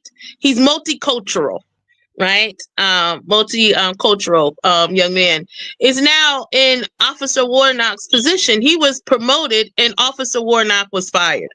Oh, I heard we knew about the promotion, but they actually got rid of Warnock to give him the job. Gave him Warnock's job. Oh. So let's put that together like that. Wow. Now let's talk about, if we're gonna, and then we say prosecutors, right? The racist tree stamp that they put on, the tag that they put on the tree where some black officers stand in between shifts, telling them to get back to work pretty much and stop talking. That was supposed to be inspirational. When the prosecutor's office, so-called, took this investigation, right? They said, oh, we looked into that, and that was just inspirational. Inspirational. There were stories, right? Spoken to the newspaper. And I know some of the officers that spoke to the newspaper, and they were white officers that kind of agreed that it's racist there. White officers saying that, right? But yet there's the report that came directly from the prosecutor, the head prosecutor. And at the time, Warnock had just got back, right? He wasn't suspended again. He was suspended and brought back. And then after this report, he was fired because the head prosecutor said, we found no racism in Asbury Park Police. And the person saying it should be fired. And after that was the official report, right? And quote from the prosecutor. And after that, Officer Warnock was fired. Where has the Attorney General been on this? This is what I'm saying. We have no response so far, right? The past Attorney Generals, right? They spoke up. In fact, we finally got out of years and years and decades of this stuff. And after Hassani Best, the past AG, Gerwal, actually was changing the use of force and put a verbiage in there to talk about entering house where there's no one in there to harm. Because how many times are police officers called and the only person in the house is the person that's going through the crisis, and in the end they wind up killing them. Right. This isn't just multiple times in Asbury. This is multiple times throughout the state. So he actually put in verbiage, right, about scissors and non-lethal forms that are you up against. Because in the case of Hassani, he was Mr. Best. He was standing behind glass partitions, right, when he had this butter knife. Yes. Right, he was standing. It wears no harm. And then after they so-called the year before, when they killed Michael Manzo, right, that had scissors, why didn't they have like arm shields? He was not in danger. He was not in danger. Right? I watched the tape. I watched it multiple times. They told us the exact time that he was going to be shot, that the firing was going to happen. And I watched it about 4 times because maybe I wanted to make sure I seen what I seen, right? I want to make sure that there was nothing that I was missing, because I couldn't wrap my mind around why did this man shoot And what is it being spoke about? But I heard for myself. I heard the 911 calls. I heard the background conversation is that they said the crisis person was be there in 15 minutes. Right? Yes. Yes. It said the Yeah. crisis person will be there in Why can they 15 wait? minutes. Why can they Why wait? couldn't he wait? Right? Why couldn't he wait? Right? What I also noticed is that previous Mr. Bess Hassani, right? He didn't have a mask on. He didn't have a mask on. He was crying outside to people outside. But at the end, he asked for his phone. He had a mask on because in my mind, and I couldn't read his, but I can so-called read situations. He knew he was going to jail. He just wanted to make a phone call first. Right?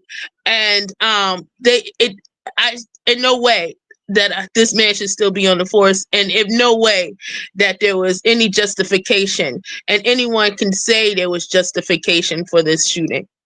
Right? And also just to say that from the initial 911 call, right? The person they called, I'm not going to say who it was, but they informed the police in the 911 call that there was no one in the house but him. The other person was outside, right? So they knew the only person in the house was Hassani. And they knew he was in the midst of a mental health crisis. You listen to him for 5 minutes, can see he was in the milk. So why wouldn't they just stand down, leave him alone, and let a professional come? But they didn't. I'm And literally it's back and forth right now with Natasha Pinnell, who lost her brother to police violence in Teaneck, and Tasha's really went from a child to being one of our family spokespersons for whatnot, and it's a pleasure to watch her grow. But this thing that we're talking about not only kills the victim, but it often destroys their families. Right, Hassani's former partner and mother of his child started out, trying to, do the rallies, coming all the way from the Bronx, right? And I have not been able to get her to really come out to anything in the last several years because that trauma done caught up to her and has eaten her up. One of the things I want to lift up as we talk about Hassani and Michael is that we're in a cat fight right now with the Attorney General's office over the implementation of Seabrooks, Washington. And this is only a pilot program. And what is Seabrooks, Washington? Crisis response teams that are community led, right? Folks having problems, they're not calling the police, they're calling for help. People who are trained to help people who are going through mental health crises.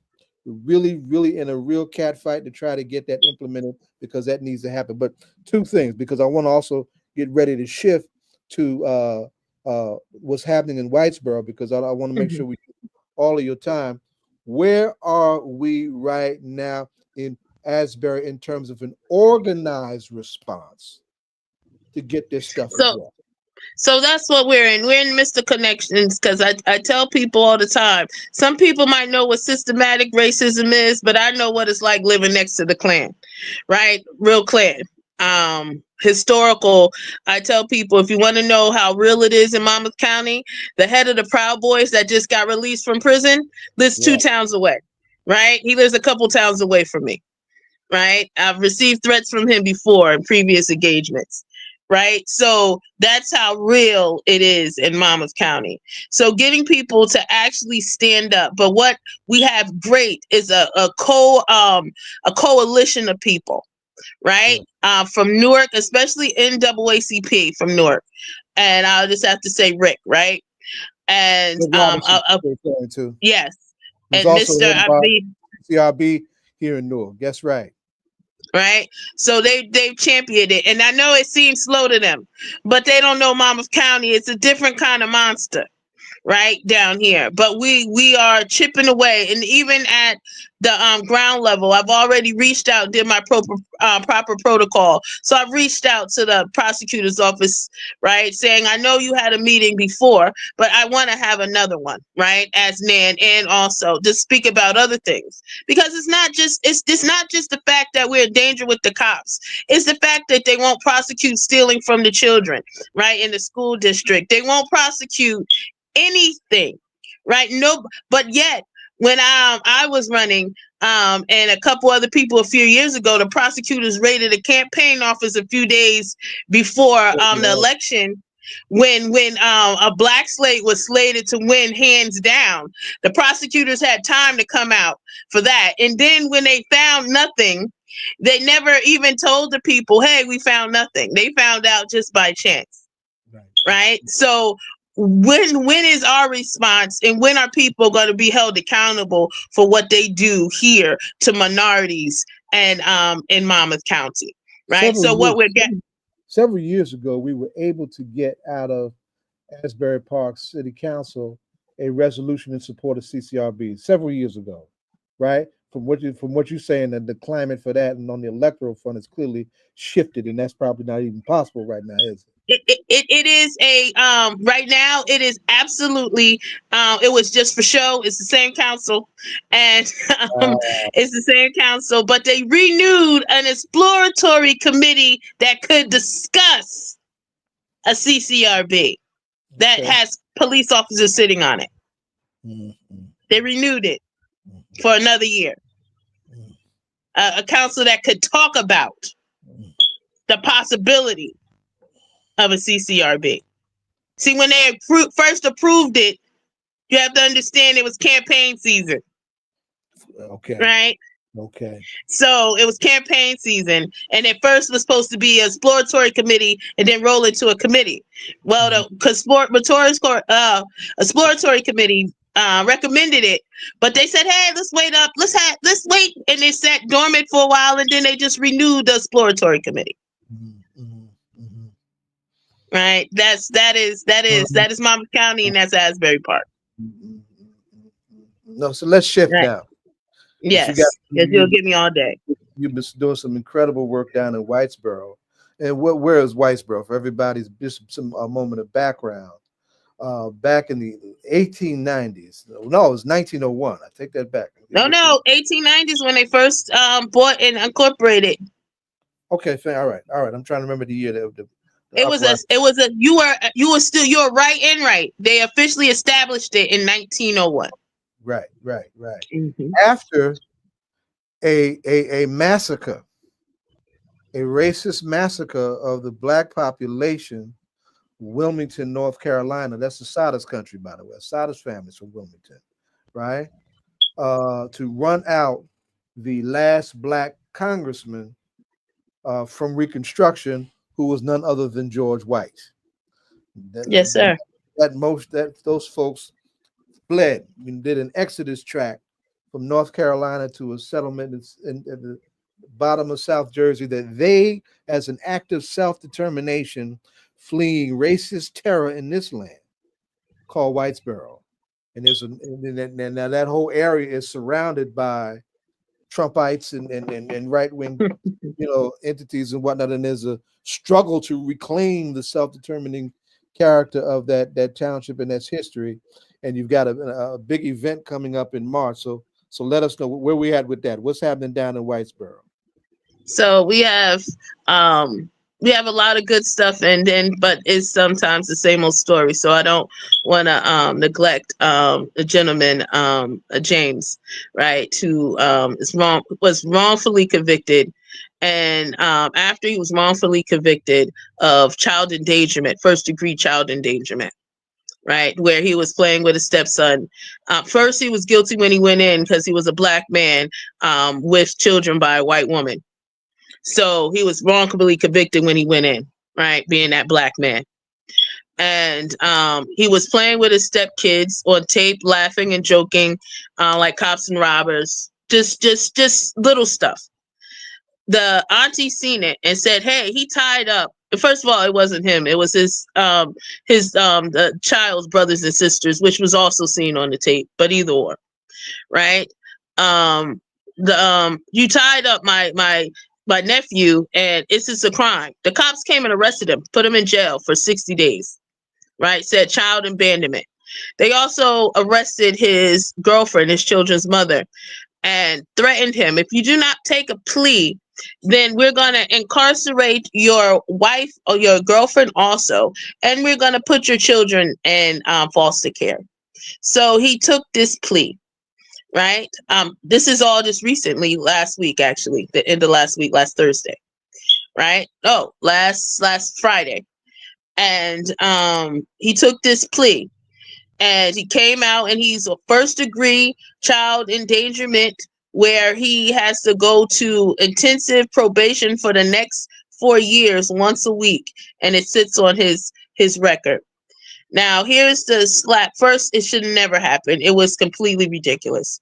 But the slap in the face was in the same county. I don't know if most people have been watching the news lately. There was a teacher who was having a relationship with an 11-year-old and wound up having a child by him, right? It's in the same county. She wound up doing the same judge, right? I think they just switched the judge, right? Same judge, same lawyers, right? Same prosecutor, same even defense lawyer.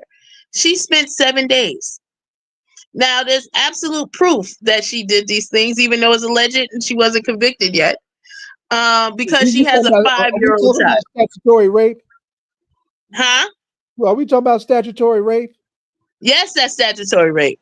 That's statutory rape, child endangerment, and the fact that she was the teacher, so it's even more aggressive and more deplorable, right? Even more, it's just rape at 11-year-old, right? Because if she had a baby that's 5 and he's only 18 now, right? That means she got pregnant when he was like 12. She had him at like when he was 13, and she got pregnant when he was 12. 12. Right? So she got 7 days she had to spend in jail. And most likely everybody says she's going to get this slap on the wrist because they've been treating her with kid gloves throughout the county. And just the way, first he was guilty for being a black man that was dating and with a white woman. And she is not guilty because she's a white woman, and this offense was a young black man. Right? The young boy who is defiled, right? And was a young black man. So what kind of support is needed now for this family? First is we need support because he can't even appeal and pull it back, because what happens for the moment he appeals, he goes back to jail. No bail. That's right. And you said it even has counsel. That's really rough. Right? So he can't even appeal it, which he still is in time to appeal it. But also what has happened is they never pulled back the charges for his girlfriend. So even if he was thinking of repealing it, they might still prosecute the girlfriend. And what they might, I just think that they're going to make sure that they hold him and her in limbo so he won't repeal. And hopefully they actually drop it come after that time is over. Right? So they like to call it, literally, I had their official, their commissioner, Melanie, right, says they like to call it the South in South Jersey, right? Yes. Right? And it really is. It's the Confederacy. But on the other side of that, and I'm going to get to the good part, is Black people. There's never been anything that we couldn't beat.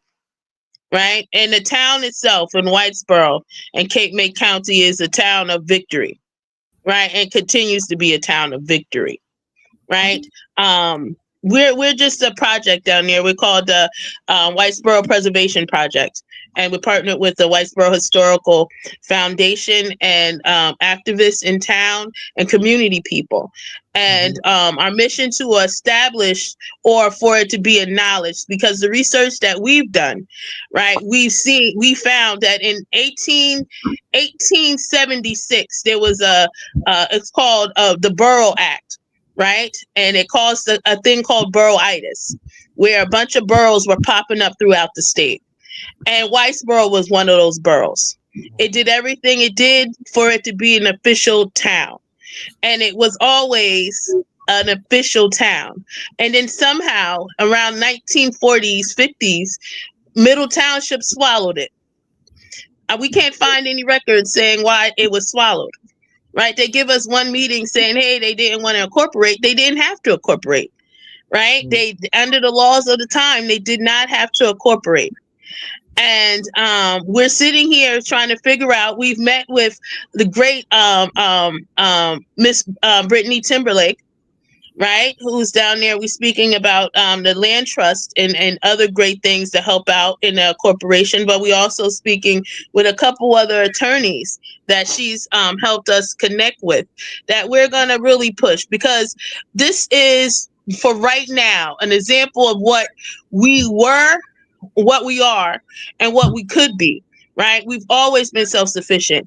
Just the idea of Whitesboro, but the fact that they did it, right?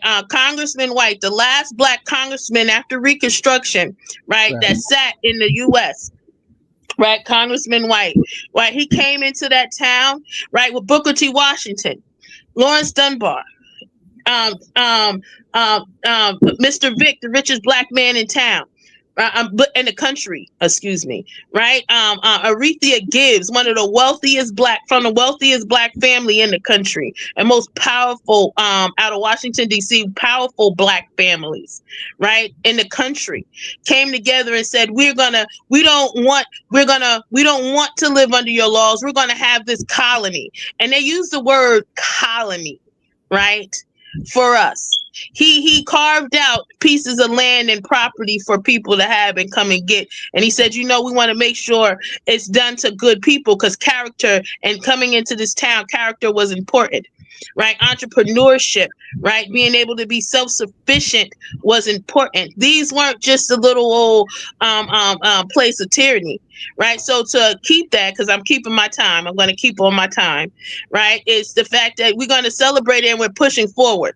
We're going to be acknowledged as a town again, so self-governing, right? So on March 15th, right, we're going to have our African American Black History Festival gala. And it is going to be a little bit of history, a little bit of culture, right, and a lot of Black wonderfulness, right, in Cape May County. I see also that the New Jersey Historical Commission is one of your sponsors. Is that right? Oh yes, they are, because they see what we have down there is understanding that this history that they tried to bury, and now this is American history, this great history they tried to bury. Now everybody wants a piece. So, but we're going to take it, because you want to know why? Because we're building on the foundation that our ancestors gave us. So the Historical Foundation is one of the sponsors of it. The Whitesboro Historical Foundation and Arts and Culture, right? And the people of Whitesboro are a sponsor of this. And we're doing it at Congress Hall. And if everybody knows the history of Congress Hall, it's a little bit of a plantation. It's a little bit of the place they burned us out, because when they burned out in North Carolina, they also burned the Black people out in Cape May, right? And sent them off. So in that fire of Cape May they talk about, right? They leave out the pieces that fire was set to get rid of the Black people. And there was a newspaper article that say they want to tear Cape May back into the pre-Civil War days. The terror that Black people have lived in this country is absolutely horrible. But what we can say is that we survived and we're still here. And on that note, I want you to drop the flyer in the chat. See if Fisa can post it, right? And we'll push forward and get your support to come down there on March 15th, right? And help your community in the effort to come together. Self-determination matters. I appreciate you, Felicia Simmons, right? We'll have you Thank back. you. Right, I got two heavyweights in the waiting room. They're all warmed up and they're ready. They ain't gonna bang on each other. They're gonna bang on me, right? Hi, Felicia. Hello. Yeah, you know Lisa. Y'all got some story ideas. I know y'all heard this, right? Hold on. I'm trying to lead this chat. I'm trying to lead that fly. Yeah, you can't make stuff up in Jersey's history. Jersey is an incredible land of all kinds of contradictions, right? It is indeed up south. It is indeed the Soprano state. Thank you, Felicia Simmons. Right? We tune in. I'm getting some feedback from you all of a sudden. Right? The great Hakim Green, our ambassador of hip hop, has joined us as well. Right? But Public Square Amplified is back with two of the heavyweights, Josie Gonsalves and Linda Carter. What's going on, my dear Warrior Queens? What's happening? Right? We got a lot to talk about, and I want y'all to really take some good bites out of these apples. Right? We've got a lunatic in the White House, and we've got a series of lunatics in the Congress to go with him, and they already done put some lunatics on the court. Linda, I know you shaking your head like crazy because this is right up your alley on that. I'm right? As I told you the last time I was here, I'm not surprised. Right, and on top of the good work that I'm very proud to see that Public Square Amplified does, training a new generation, progressive female journalists. That's really something to behold. So I really want to appreciate that. But this has been a wild few days since this meeting has been inaugurated, right? And I know Josie in our preliminary talks, she definitely wanted us to have some words about what this administration's advent will mean for the treatment of journalists and the character of journalism as we try and navigate this crazy moment. So on that, what say y'all on that? Good afternoon. Good evening, everyone. Yeah, it's 7:41. The day's been going so fast. It's been quite an eventful day. Yes. Here in Newark, here in New Jersey, and on this side of the Atlantic, and above, the equator line. So, I think we've had this coming for a long time, right? History. So, history has given us this path, right? So we've been on this path for a long time. America is this an experiment that we've been trying to juggle and sort of try to figure out. So what does it really mean? Founding fathers were radicals attempting to be oligarchs, right? And so we've now arrived at a time in this country where the term has now been sort of normalized, and I'm not sure it is one that radicalizes folks to really consider what does it mean to live under an oligarchy? What does it mean for civil society to exist under an oligarchy? I don't think we've sort of unpacked that. Mm-hmm. Journalism has long been sort of a tool of those in power, right? So when John Locke and the others agreed on the terms of this Constitution, which was to support life, liberty, and property, they were very clear about centering the property rights of those who are entitled to have those rights. And so we've spent centuries wrestling with who gets access to that. And journalism has been it's gone through sort of centuries of folks trying to figure out how to tell stories and how to use journalism as a tool, as a weapon. Frederick Douglass, Ida B. Wells, so many others, right, view storytelling as a weapon to challenge power and a weapon for power to consolidate its right to govern. So I think journalism is at that crossroads. We've long seen the co-optation, corporatization of storytelling, of narrative construction, of ways in which stories are curated for our consumption. And we're now challenged with that even more so now. Who gets to tell the story? Who's brave enough and courageous enough to tell the story? I recently had a conversation with a couple of folks. Hopefully this is, this will be, I was hoping Andy Richards was coming on and joining us. We've been talking about ways in which the current administration will inspire tons of monies into journalism. On the right, it will inspire them to affirm the position of the current administration, and not just the administration, but the centering of long-held tenets of this country. And then on the other hand, we'll see money's being poured in to not just to launch critiques, but critiques focused on reclaiming power in 4 years. And in between that, we have this sort of chasm, and as well as ways in which the majority of society, working class, students, activists, etc., their stories sort of gets pushed beyond, I would think, even the periphery, because we're engaged in a conversation that the majority of us are left out of. So I'm hoping that we sort of, get to sort of unpack that a little bit in the short time we have.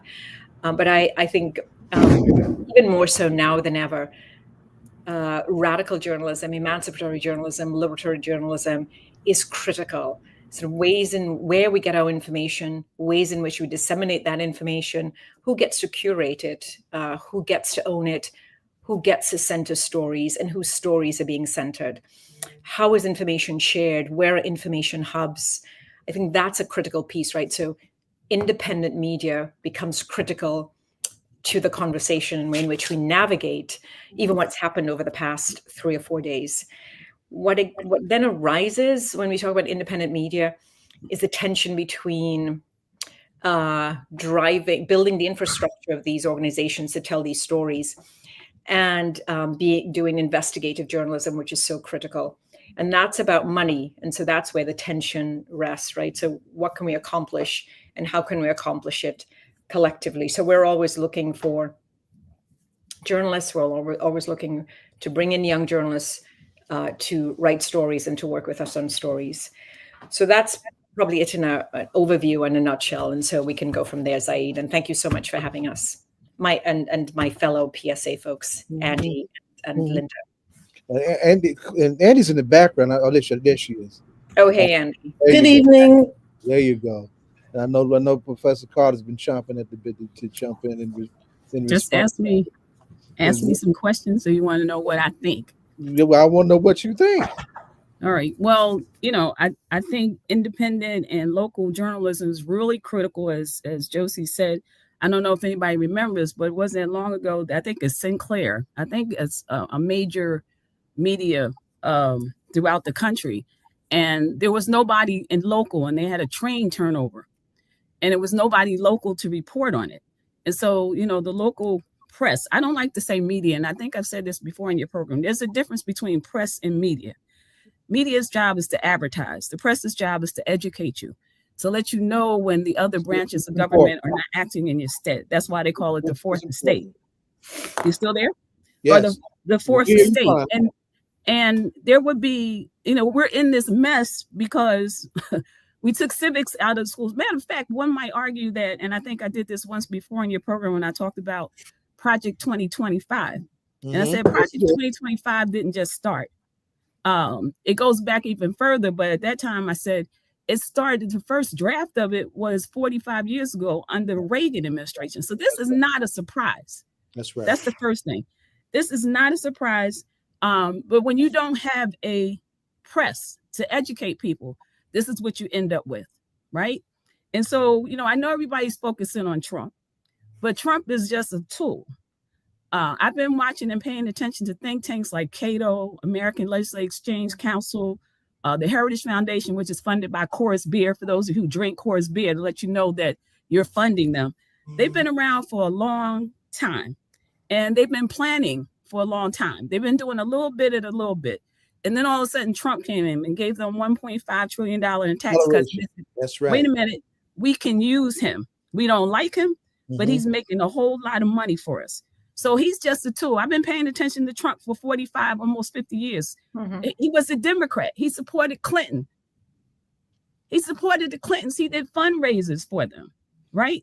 So, you know, a lot of people don't know history because they don't like history and they don't understand the significance of it. Remember, took out a full-page ad right, in the New York right, Times even before for that, the execution of the Central Park Five, right, who turned out to be exonerated, and he still didn't have the decency to apologize that his racist ass was wrong. But we shouldn't have been there, and we shouldn't have even gotten to that point with Trump if you had been watching him. But see, we don't like history. And remember, the press is the first draft. What they put down is the first draft of history. That's right. But we haven't had a real press, you know, I mean, I have to go back. When you look at the families that own the quote media then, right? At least they engaged and they were willing to put the money up to fund individuals to do investigative journalism. And then when they sold their businesses to private sector, and they were making serious, their profit margin was very high. Josie can speak to that, but their profit margin is high, but now it's owned, corporatized, and they want even more. They don't want to do any investigative journalists. They don't want to do any of that. So just a couple of comments I wanted to give, and then we'll go back to Josie. One, we use a language in this country. I'm more concerned with colored and Black people right now. We use the language of our oppressors, which causes us to think, act, behave, all of this based on our oppressors. We still do it. We do it worse in 2025 than we did in 1967. Goes to double consciousness. Keep talking. Right? Okay. Yeah. All right. So let me just get this. When I heard Trump's speech, and I didn't I listened to it. I listened to his speech and I realized that what that was a suicide note for humanity. We should never be at a point in 2025 where somebody can write a suicide note. Everything he talked about was basically the end of society. He talked about environmental issues, drill, baby, drill, right? All these things he's doing, this over 100, whatever executive orders. All of this was like a suicide note for humanity. And the other part, Trump is really good at, and the people who are surrounding him are, you know, perpetuating and fostering this whole chaos and confusion. He's got all of these executive orders going all over the place. And people are running around like, I don't know what to do. I don't know what to do. We're not prepared. We should be prepared. If we had a press, we would be prepared. But our minds have been taken over by, all these diversions, sports, entertainment, computers. Everything is a diversion because we don't have a real press. And if we do, it's a local press like Public Square, right? The other thing is that the terminology, like people don't even know what the term totalitarian means or authoritarian. They don't know what this language means. And that's what they're engaged in. But again, if we had a press, we would know the language and we wouldn't be in this position in the first place. So I just, taking civics out of school, and I thought about how the term civil rights, the people weren't talking about civil rights. They were talking about a freedom movement. Where did civil rights come? It was a freedom movement. That's a whole different thing between freedom and civil rights. We're asking our oppressors to give us some rights. Right. So anyway, I just, wanted to throw there. Oh, the other thing, let me not forget. Hold on. I'm older than you. Okay. First of all, we're all mad. Hold on. We're all mad at Trump. Everybody's pissed off at Trump, traumatized by Trump, but you're still supporting Amazon. You're still supporting Elon Musk driving his cars. Amazon is on strike, by the way. Amazon is on strike. Solidarity. You're still using Facebook. You're still using Meta. And you're still using X. But you're mad at Trump. And so you're actually doing things. We're doing things against our interests. We all pissed off. We're traumatized. We're all of this. But we're still giving the money. And if I'm them, I'm going to say, why do I have to respect you when you're going to give me your money anyway? I'm just going to leave it there. Josie, it's on you. Mic dropper. Andy Richards. Hi. Yeah, sorry, I'm having this weird allergic reaction. So, like, half my face is has to apologize. Swollen. We don't really believe you, Andy. So you're gonna have to show your face. Oh no, I believe you. So just off of what Linda just said. I mean, I agree. When I was taught in J101, I was told that journalists are the watchdogs for society. Right. And I really embraced that. I thought, wow, what a cool thing.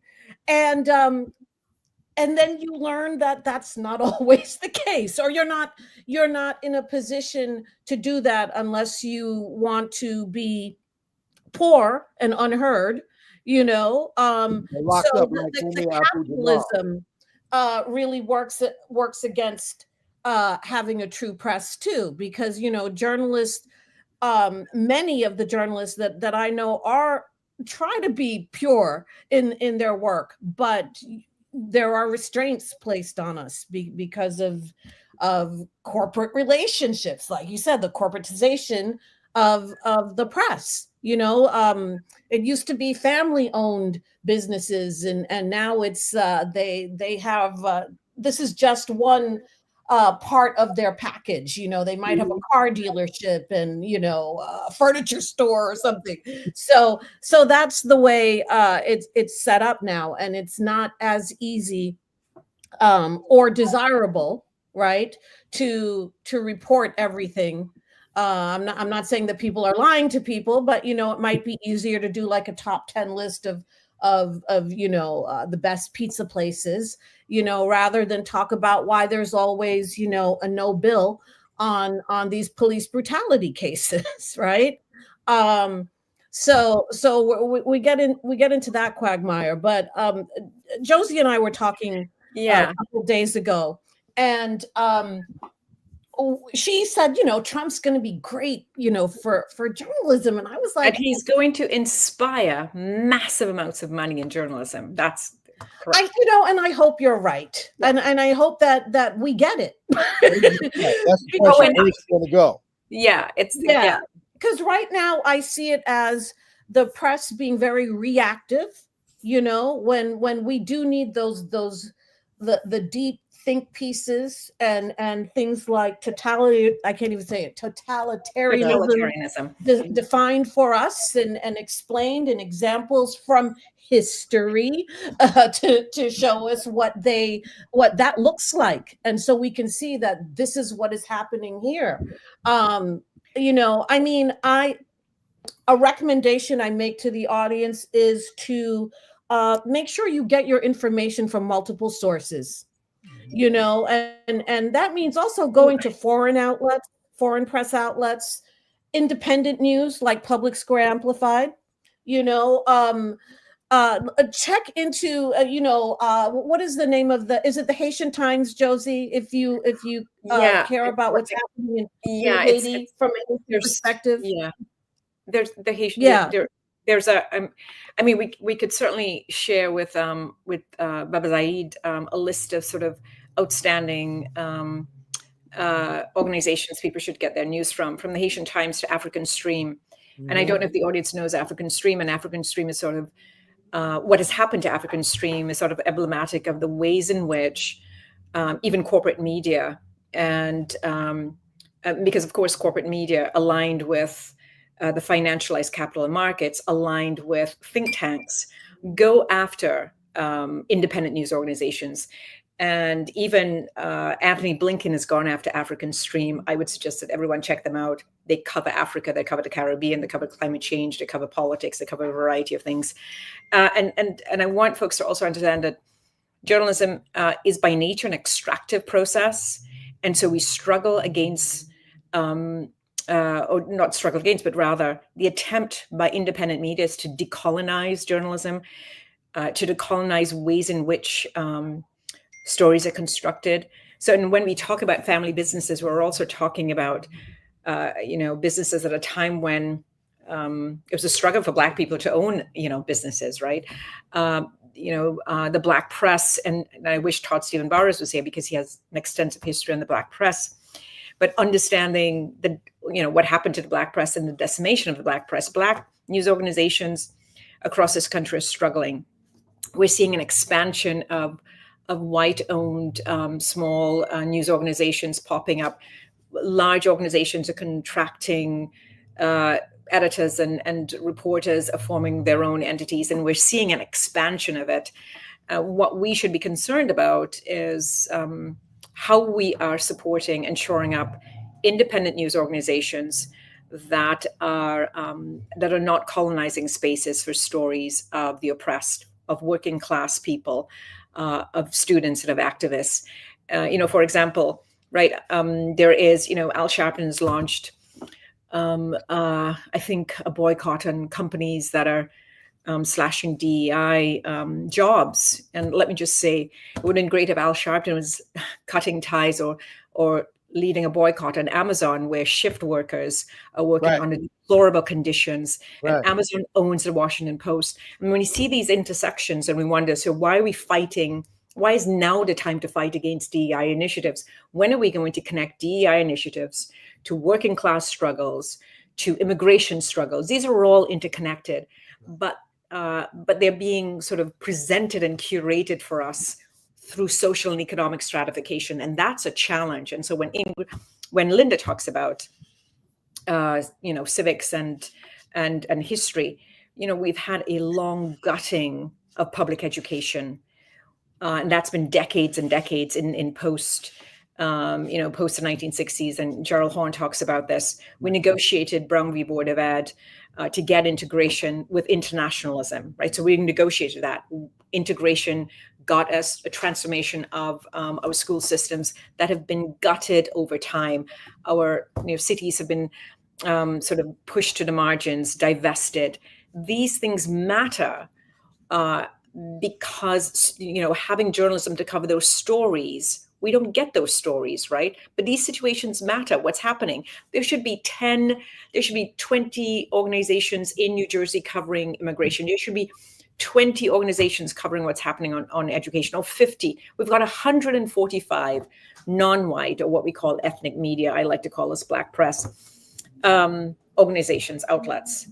There are about 15, maybe 16 Black press organizations, and I'm including All Politics Local in this. Our combined budgets will not hit $2 million. We need serious journalism. We need investigative journalism. That takes money and that takes support. And a lot of journalists, want to get paid. A lot of editors want to get paid. A lot of these small organizations are struggling every day to tell stories, and every day to develop a new cadre of journalists to tell these stories, because these stories matter.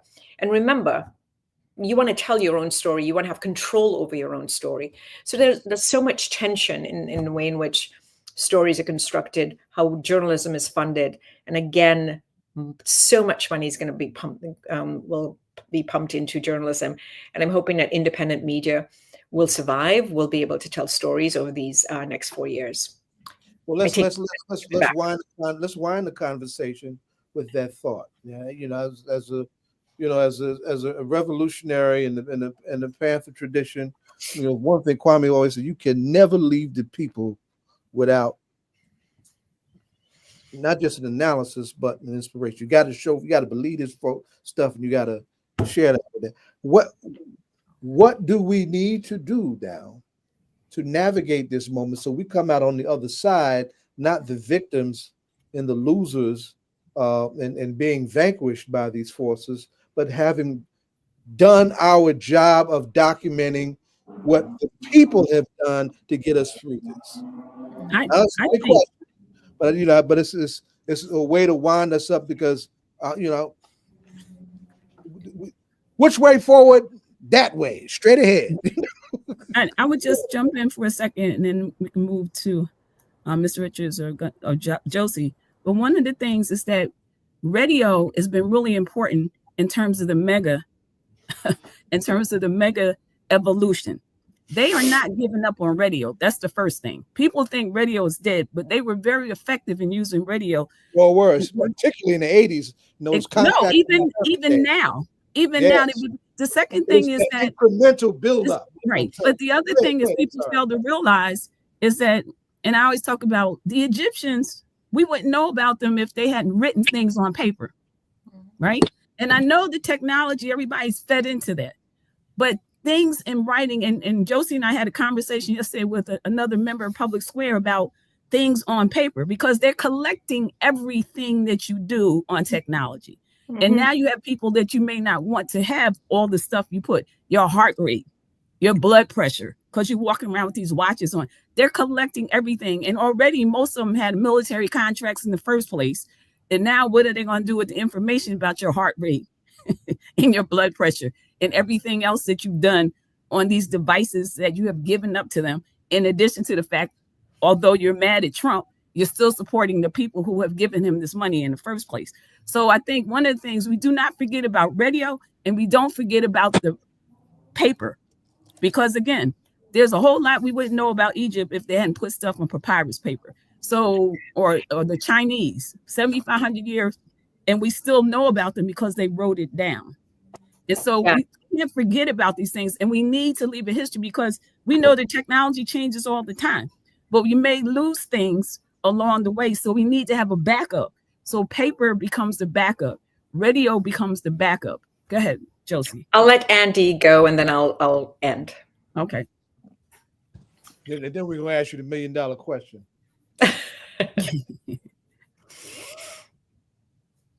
Andy? Andy?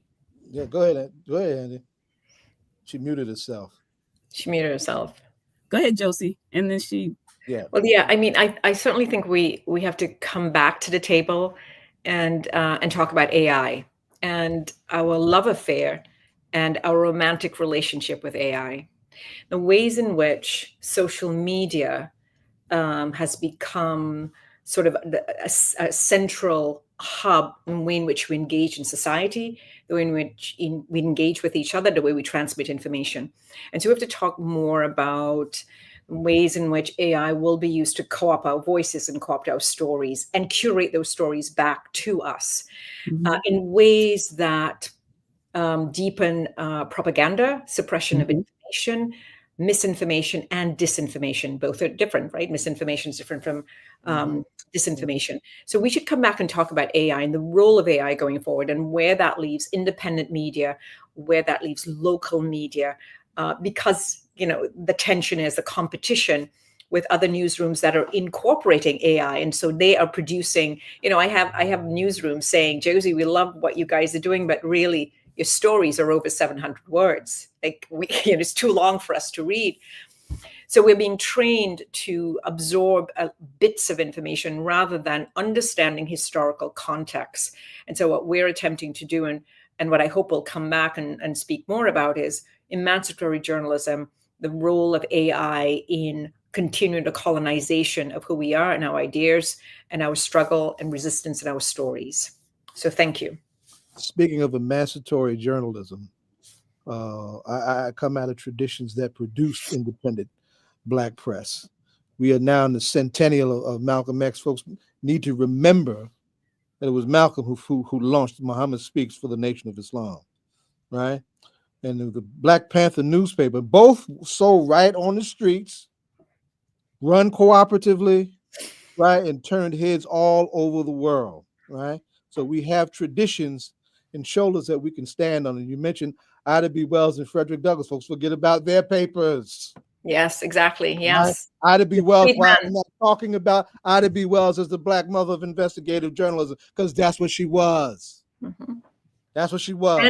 And let me say this, Baba, she did it when there weren't journalism schools, right? Journalism schools evolved out of meritocracy and certification, which are tools of white supremacy. So Frederick Douglass didn't exist. Thomas Paine didn't exist with journalism schools. So we have to pay attention to that as well. So that's, we have so much, and information is at the core of our resistance movement. And as I said to somebody recently, and others talk about this is not something new, but we have to begin to organize underground, and we have to go back to sort of handing out leaflets. It was me. Well, no, not you, Andy. This is Jared Ball has said this. I have said many people, right? So we've got to go back underground and organize underground. This is a long stand. It goes back to the Black Panthers. The understanding that we have to organize, and we have to organize away from social media and begin to use leafletting once again, and to meet in person. This becomes really critical to information gathering and ownership. Yeah, if I could interject for a minute, I really apologize. My other camera, as we segue, died. I want you to do the honor of asking these questions. And I see the brothers' lights went on. We started talking about AI and stuff getting co-opted. It's a good segue. Good segue. I'm really, really interested in And this I'm happy to talk to the brothers about hip hop, Right. social media, music. art form and that grew from our underground. Art form that grew from our underground. I was going to jump in and say we can't forget our music was a way to talk to the masses. That's how we educated. People didn't have formal education. Many people didn't have a lot of so music became the way to communicate to the masses. Unfortunately, we've allowed our music to be co-opted, and it's not sending the messages that it did initially that served our culture and served our people and kept them educated and on top of what's going on. So music is also very critical in terms of how we communicate and in terms of what we need to do. We got, I sit in all these continuing legal education classes around media and what's happening in Hollywood, what's happening to our music, and the commodification of everything that was cultural for us that served us, but it's been commodified. Can I just jump in? Because the computer gotta wind up.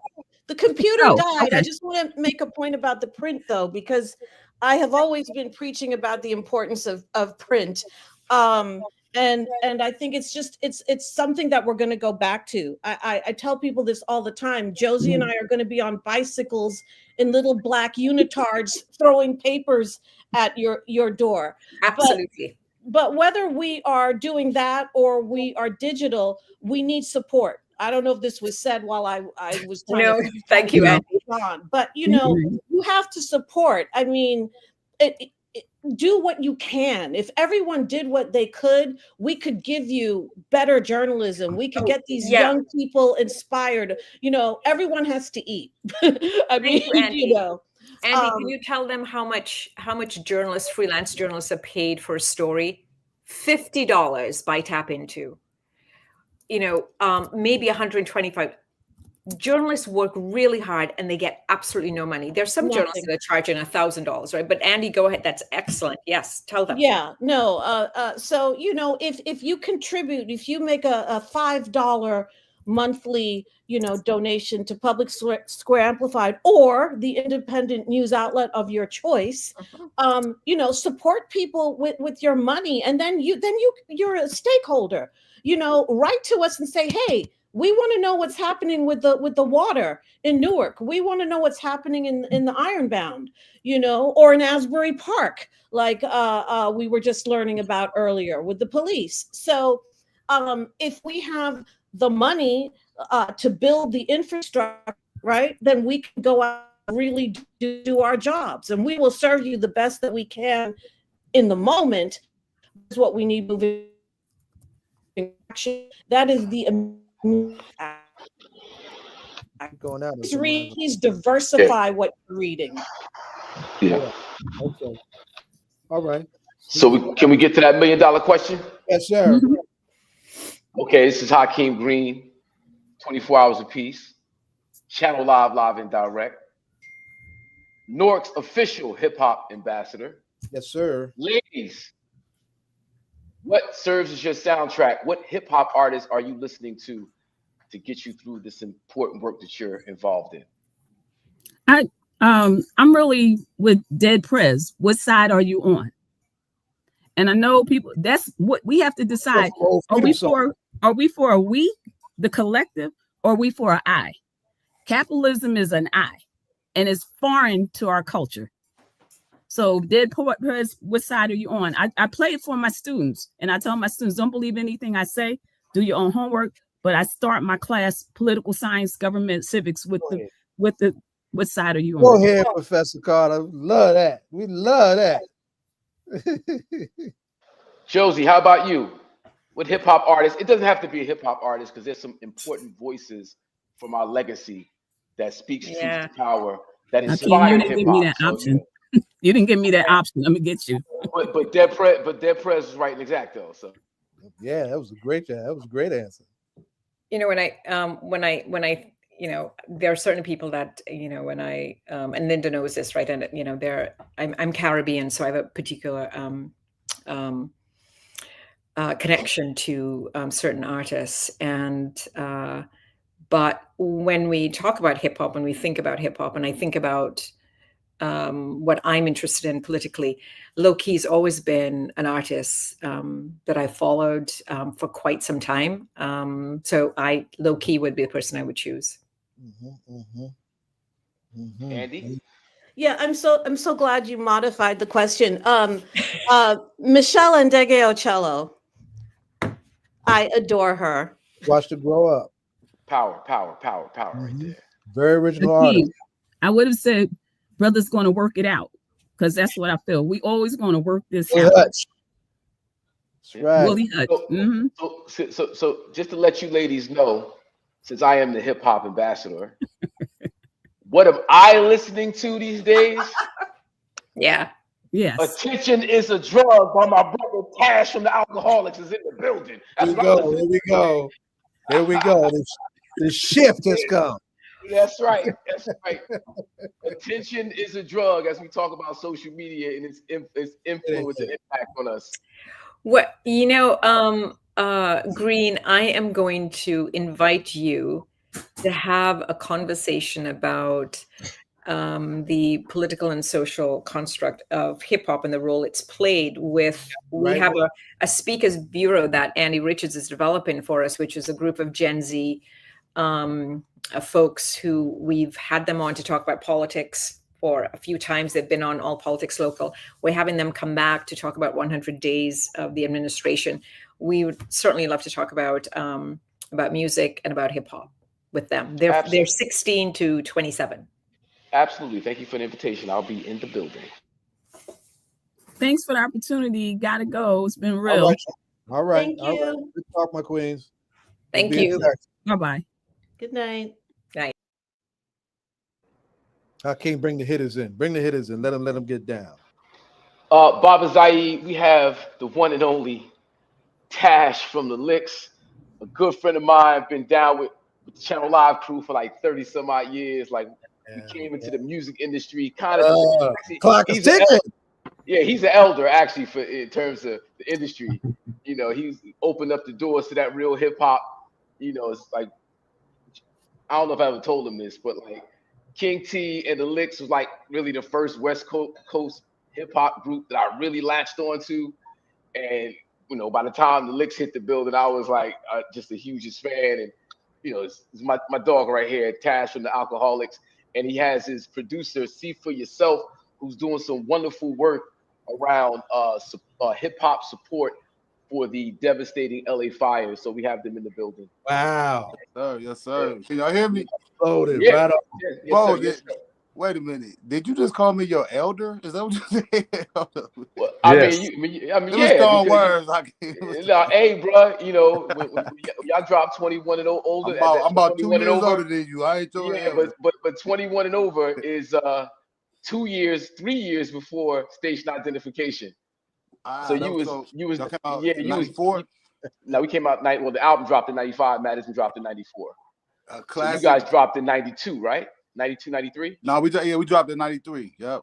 In 93, yeah. But actually, this the day. I don't know if you ever heard this album we did called Firewater, but with the internet, you be forgetting about stuff and everything. And somebody just sent me a notification that Firewater came out 20 years ago today, and I was like, "Wow! The album congratulations! Yeah, that album. It was our last album collectively and other stuff. Yeah, congratulations. Well, you got a new joint out called Attention Is a Drug, man. Why don't you talk about that right fast? Man, actually the person that made the beat is this dude right here. Is it point right? I can't tell. But anyway, C4 right there. He like low key, C4 is low key a basketball star and everything. That's his first love. Wow. Basketball. Wow. He's like 6'8". You can't tell, but he's 6'8". But anyway, he got he's multifaceted with the hip hop. He was in that battle, the Blaze. That's how I met him at the Blaze battle with Eminem and all that. And he was one of the MCs in the battle. You know what I'm saying? Yeah. So we've been knowing each other hot 25 years and stuff and everything. But he played me this beat he had, producers and shit that be stacked with, all kinds of beats on deck and this and that. You want me to tell the real story, see? Or you be keep real. All right, give us the real, bro. Give us the real. Okay, the real story is he had a song over this beat I fell in love with, right? Still do. So he does the remix. Anyway, I heard this beat and fell in love with it, but MC to MC, you don't really go to nobody and say, hey man, let me get that beat. I mean, unless you really feel like you're gonna outdo the one that is already on there and everything. But when I heard it, I just knew that it was a part. Cause I don't write to the beat no more. I've been doing that for 30 years. I just write all kinds of ideas in my head and I put them down in my phone and everything, but never to the beat. I just got a bunch of stuff. So when the beat plays, I got about 8 rhymes and I say all 8, and whichever one fit, that's the one to go, you know. But I said this rap I had in my head called Attention is a Drug. And it fits so tough, I had to put him to the side and say, look, man, let me just do my version over it. And next thing you know, man, it's out right now, grew legs of its own. It's on all these charts and everything. We weren't even expecting all that, you know, but it's charting on all these radio stations that wouldn't give us no kind of love before. So, you know, we happy about it, man. Video a shot. Shout out to Nate the Great. He was gonna jump on here too, but he said he had a long night. Him and his girl Marianne had a concert last night, so he sounded like he's ready for camera time. We ain't going nowhere. We can come back. Yeah, that's what he said. He said, please tell him my bag. But yeah, that's how it got. You know, we decided because we really was gonna go and, you know, shake some trees and see where it fell and everything. But all the DJs I sent it to, you probably know half of them, Hakeem. All the Tony Touches and the DJ Epps and the Kid Capris and the Big Boy in the Mornings and the DJ Quicks. And I sent it to all these people. Everybody gave me this Raekwons and Busta Rhymes. All these people, they gave me this tremendous feedback. And they was like, how come you ain't put it out? They don't realize I don't have no record label, no record deal, no this, that. And then me and C4 was just like, man, let's put it out ourselves. And we just getting a lot of love from homies and DJs and radio stations that we didn't think, you know, played our type of music, but I guess it's a crossover song because they playing it on white stations and all kinds of stuff. I mean, not white stations, rock stations, whatever. You muted, Hakeem. Yeah, your phone went. Oh, I said big shout out to Crazy Legs from the Rocksteady crew. Yes, sir. Oh, the shout out, right? Yes. Yeah. But Tat, how did you come up with the concept? Attention is a drug. Like, what inspired that concept? I mean, I think I was just watching YouTube one day, and I don't know if it was No Jumper. I don't know, one of them shows. I don't know what show it was. I think I was just watching YouTube, and I was just like, man, you know what? I know a lot of these people on here, and I know the real them, and that's not the real them. And it just popped in my head that, you know, that all these books, it's like a drug. Attention is like a drug, and everybody on it. Like, you know, the lyrics is just, you know, all the stuff that I said in the lyrics is kind of like, you know, stuff I see, you know what I mean? Just walking down the street, you can write an album, you know what I'm saying? Nah, it's so on point in terms of the time that we're in right now, because, you know, for the last few years, I mean, social media has been around for, a couple decades now. When did MySpace drop? That was like 2005, 2006, 7, something like that. Yeah. I don't know when it was, but it's like kind of grown into this whole monster, you know, whether it's IG, Facebook, you know, all the different social media platforms. Everybody's got a podcast going on right now. And now you got these podcast celebrities that just be running their mouth and bumping their gums and, you know, sometimes lying, sometimes, you know, exposing the truth when people don't want the truth exposed. You got the Jaguar Wrights, you got the Lord Jamar's, our hip hop brother. You got, you know, all these different folks, No Jumper, Adam 22, and all, you know, so it's like that song is like the perfect anthem for the times that we're in. So, you know, salute to you for making the song and, like, you know, just addressing things respectfully though, because the bar. I know, you know, battle rap. You're not a battle rapper, but you got bars, and you know, you know how to put people in a place with them bars. So you could have went really in on jokers, and I'm glad you took it easy on them. Yeah. Tash did a great job paying homage too. So we gotta shout out our brother Fife, who passed, and some of the others who passed and did a great job with that. So yeah. Well, I don't know if our audience has heard the track, but C4, talk about the track since you brought up Fife. So I've been an MC for a long time. I've always wanted to be a producer. So over the years, you know, 20, 30 years of being around other amazing people and watch them do it, I've gotten my chops up. So that Art Blakey sample, I got that. I was like, I want to chop this, take some classic like bass line or sample, but I want to flip it a different way. So I took it and I figured just chopping that bass line, how to give it its own bounce. So it's you hear it initially, you think Tribe, but when that beat drops, it's a whole different pocket. And then Tash just melted into it. So originally we had that. So I took the sample. I wanted to give it that West Coast bottom end. So I filtered out the bottom end of that because it's a baseline sample. And then I played the Moog. If you're familiar with some West Coast music, we got the mini Moog and that bottom end sub is part of it. So I attached that to it. Started building out that sound. And then Tash, like you said, he had this verse and this concept, and we started fleshing that out.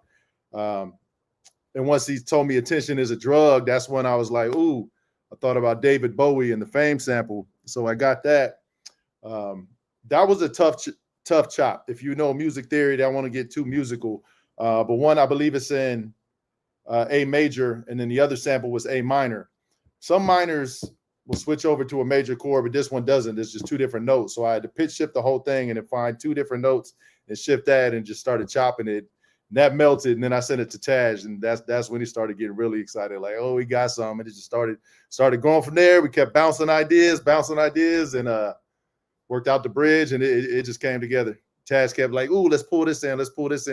I don't remember which DJ homie he reached out to, Tash, but he sent us some cuts, so we put that cuts in there. So there's a lot of hands. Los, Detroit, Royce the 5'9" DJ. Yep, Los, yeah, he killed it. So he had a bunch of those cuts. We found a good spot for it. Put the bridge on the end, and I was like, this is it, man. So we were like you said, we were talking to a few people. People were talking about doing stuff, but we couldn't wait any longer. Like I just gotta say, when you talk about how you constructed the track, and it was first in A major, and you had the, A minor. He lost me till he said that. Yeah, that's hilarious. Yeah, okay. C4, you're doing some really, really important work. Considering what's going on in LA right now over the last few weeks with these fires, the devastation that it's caused, and a lot of our people, aren't getting the necessary services for a variety of reasons. We ain't got to get into all of that, but to know that hip hop is stepping up to support. So, I know you guys did a benefit concert. Can you talk about that concert and who was involved and the necessity of hip hop's investment into the people? This ain't the concert we're doing in a couple of weeks, though, Hakim. The big one I told you, that this is what he did last week on his own out here. Yeah, I just did one on my own. I was trying to think what I could do. I'm about an hour and a half. I'm in the Inland Empire, which is about an hour and a half from where the fires were. So I was just trying to think what I could do. I have friends in Altadena, like you said, that's a historically Black community, 85% ownership in Altadena. I'm talking to my friends there, and they're like right up the street. Ours is blocked off for the resources. Get into all that later, but I wanted to help my friends. So find a nonprofit that was focused on money going towards that area, towards people I knew who needed the help. I'm out in IE. I threw an event. It was a donation only. I got the artists in my area that I knew could, had influence in the Inland Empire where we're at. And we just do an event. We only had like 8 days last minute notice, and people came through and donated with their time, their artistry, and their money, and were able to donate to a good cause. We didn't raise a ton of money, but I'm sure it'll help somebody, and we just do what we can do. So a lot of us were able to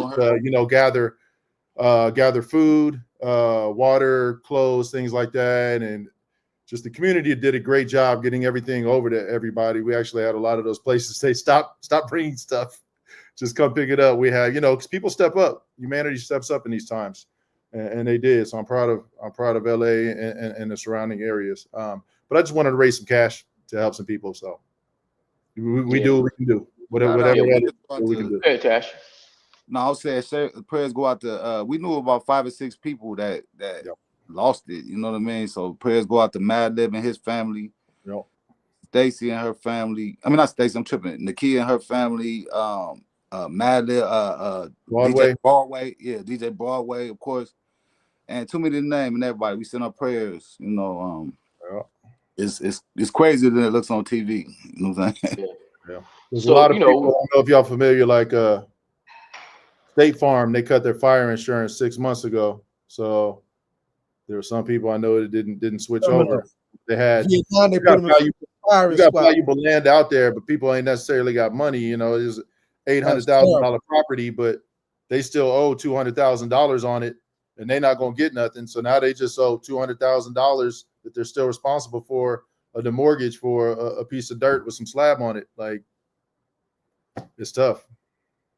What you think about that? Them canceling that amount of insurance policies right before that happened. They were in Vietnam to be put in front of a firing squad for that mess. Yeah, I mean, I really can't call it. You know me for 30 some odd years, Tash. I'm the conspiracy theory Don Dada. I've been digging into the conspiracy theories since 89, 90. You know, all the books, all the conspiracy theories. I get it. However, you know, I've grown to think more in terms of practicality. What do we have to do? Like, what's the need? How do we meet the need? So they hear that you guys did this concert, no matter how big or small it was, it's huge because it's a domino effect. You know, you create an example for others to follow. And whether you help one person, 100 or 1,000, the effort, the heart, the intention is what it's all about. So salute to you guys for doing that, man, putting that together. In terms of State Farm, you know, pulling out insurance, you know, I'm actually down here in Florida and we got hurricanes, and we see like the insurance company, you know, canceling policies left and right, and a storm will come through and people are left without home insurance. That's nothing new for us down here. But We in see it all the California, time. though, we have fires every year. You know what I'm saying? Yeah. They get bad. And so, you know, it's been, but it was a lot. I just think there was more to it than the winds. I've been in them before. I mean, not in the fire, but you know what I'm saying? I've been in LA when the fires caught on fire and everything, and the whole, you know, all you can smell the smoke and all that stuff. But it just seems, I don't know what it is about the I don't know what it is, but it just seems strange But about insurance policies. That amount of them canceling. It's a thing that, you know, okay, we identify the problem. What are we going to do about it? You know, the first things we have to create resources, what you guys are already doing, resources for folks in need. We have to help people overcome this last disaster, this last tragedy. And then maybe somebody can put together a think tank to address what do we do going forward to keep people's homes and property protected so they don't get dumped by their insurance policies and these companies. You know, what do we think happened? How do we think it happened? Is there a great conspiracy? Is there, you know, whether it is or it isn't, what are we going to do? So it's like, you know, what you guys are doing to address it using culture, the arts, to create investment dollars and support. I think that's like the key right there. Let me ask you this: Did Pook end up coming up on here last Friday? My guy Pook. No, we had Mark Hawkins, Mayor Mark Hawkins, DJ Clientele from I gave you his number. I gave him your number because remember I couldn't. No. We didn't connect. We didn't connect last week. Okay, but that's who's doing the concert, the big one with all the YG and all that I was telling you about. Okay.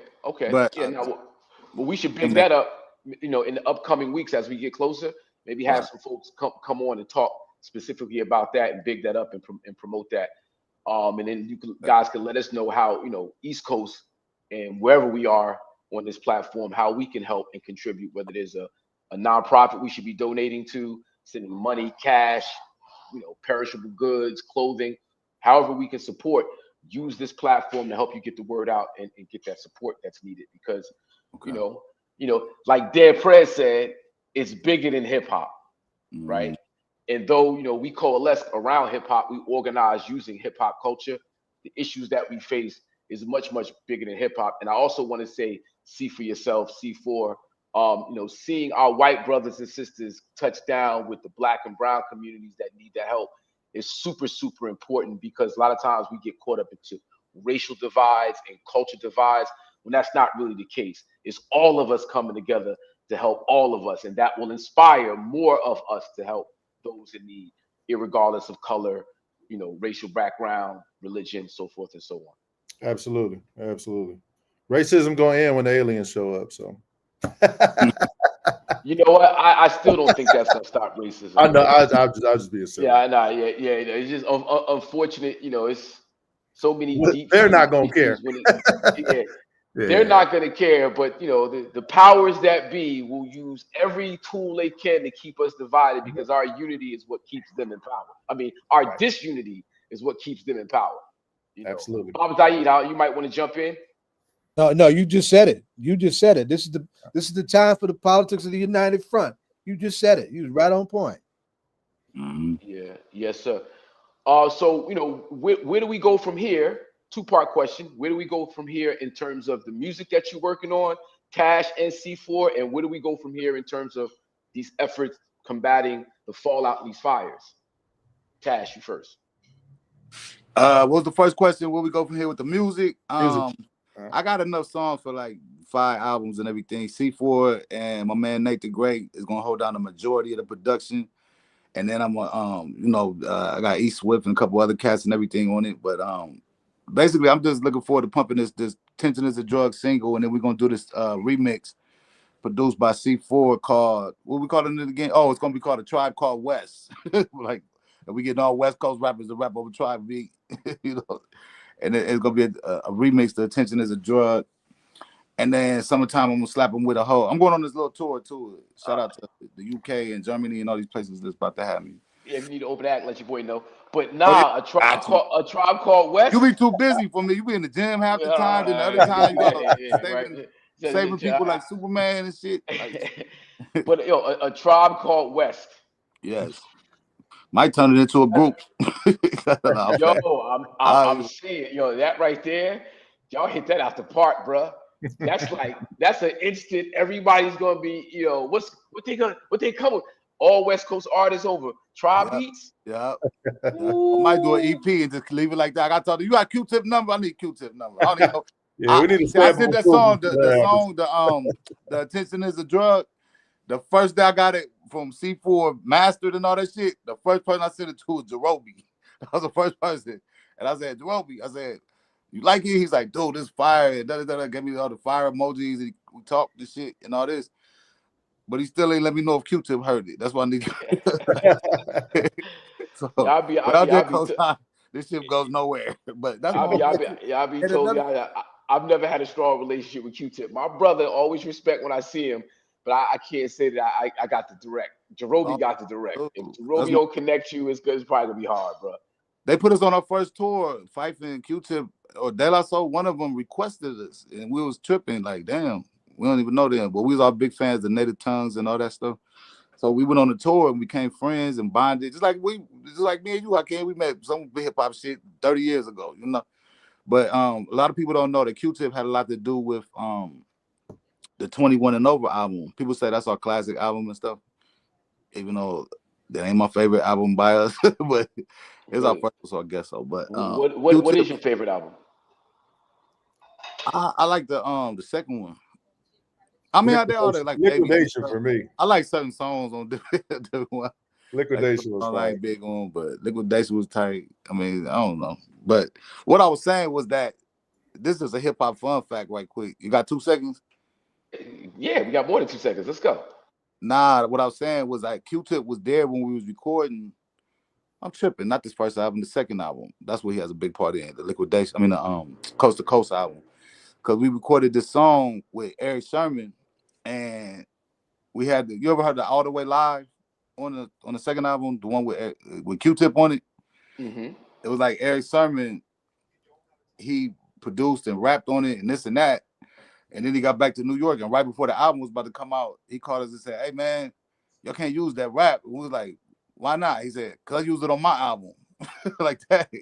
And we like, nigga, send that money back. Wait for like arguing. And Q-Tip happened to be there. I don't know if Swift called him when he was there, but I know like 2 days later, he filled in where Eric Sherman used to be and everything. So wow, that's dope. That's how that turns out. Yeah, people always ask me about that song. That's why I brought that up. At that point, you had already met Tip by that point, or you? Yeah. We was on tour with them. Right. Okay. We went off. Our first tour was like a promotional tour that don't even count with Wu-Tang and everything. It was 20 niggas in a 7-passenger van.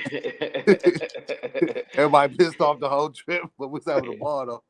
So you know what? Let's rewind this back because you guys being signed to Loud Records, being there for the Wu-Tang movement, being there for all these different Mobb Deep, just that whole loud era was the epitome of, hip hop culture, independent label, like, and you guys being kind of like the jump off, right? Because you guys were the first group off of Loud, no?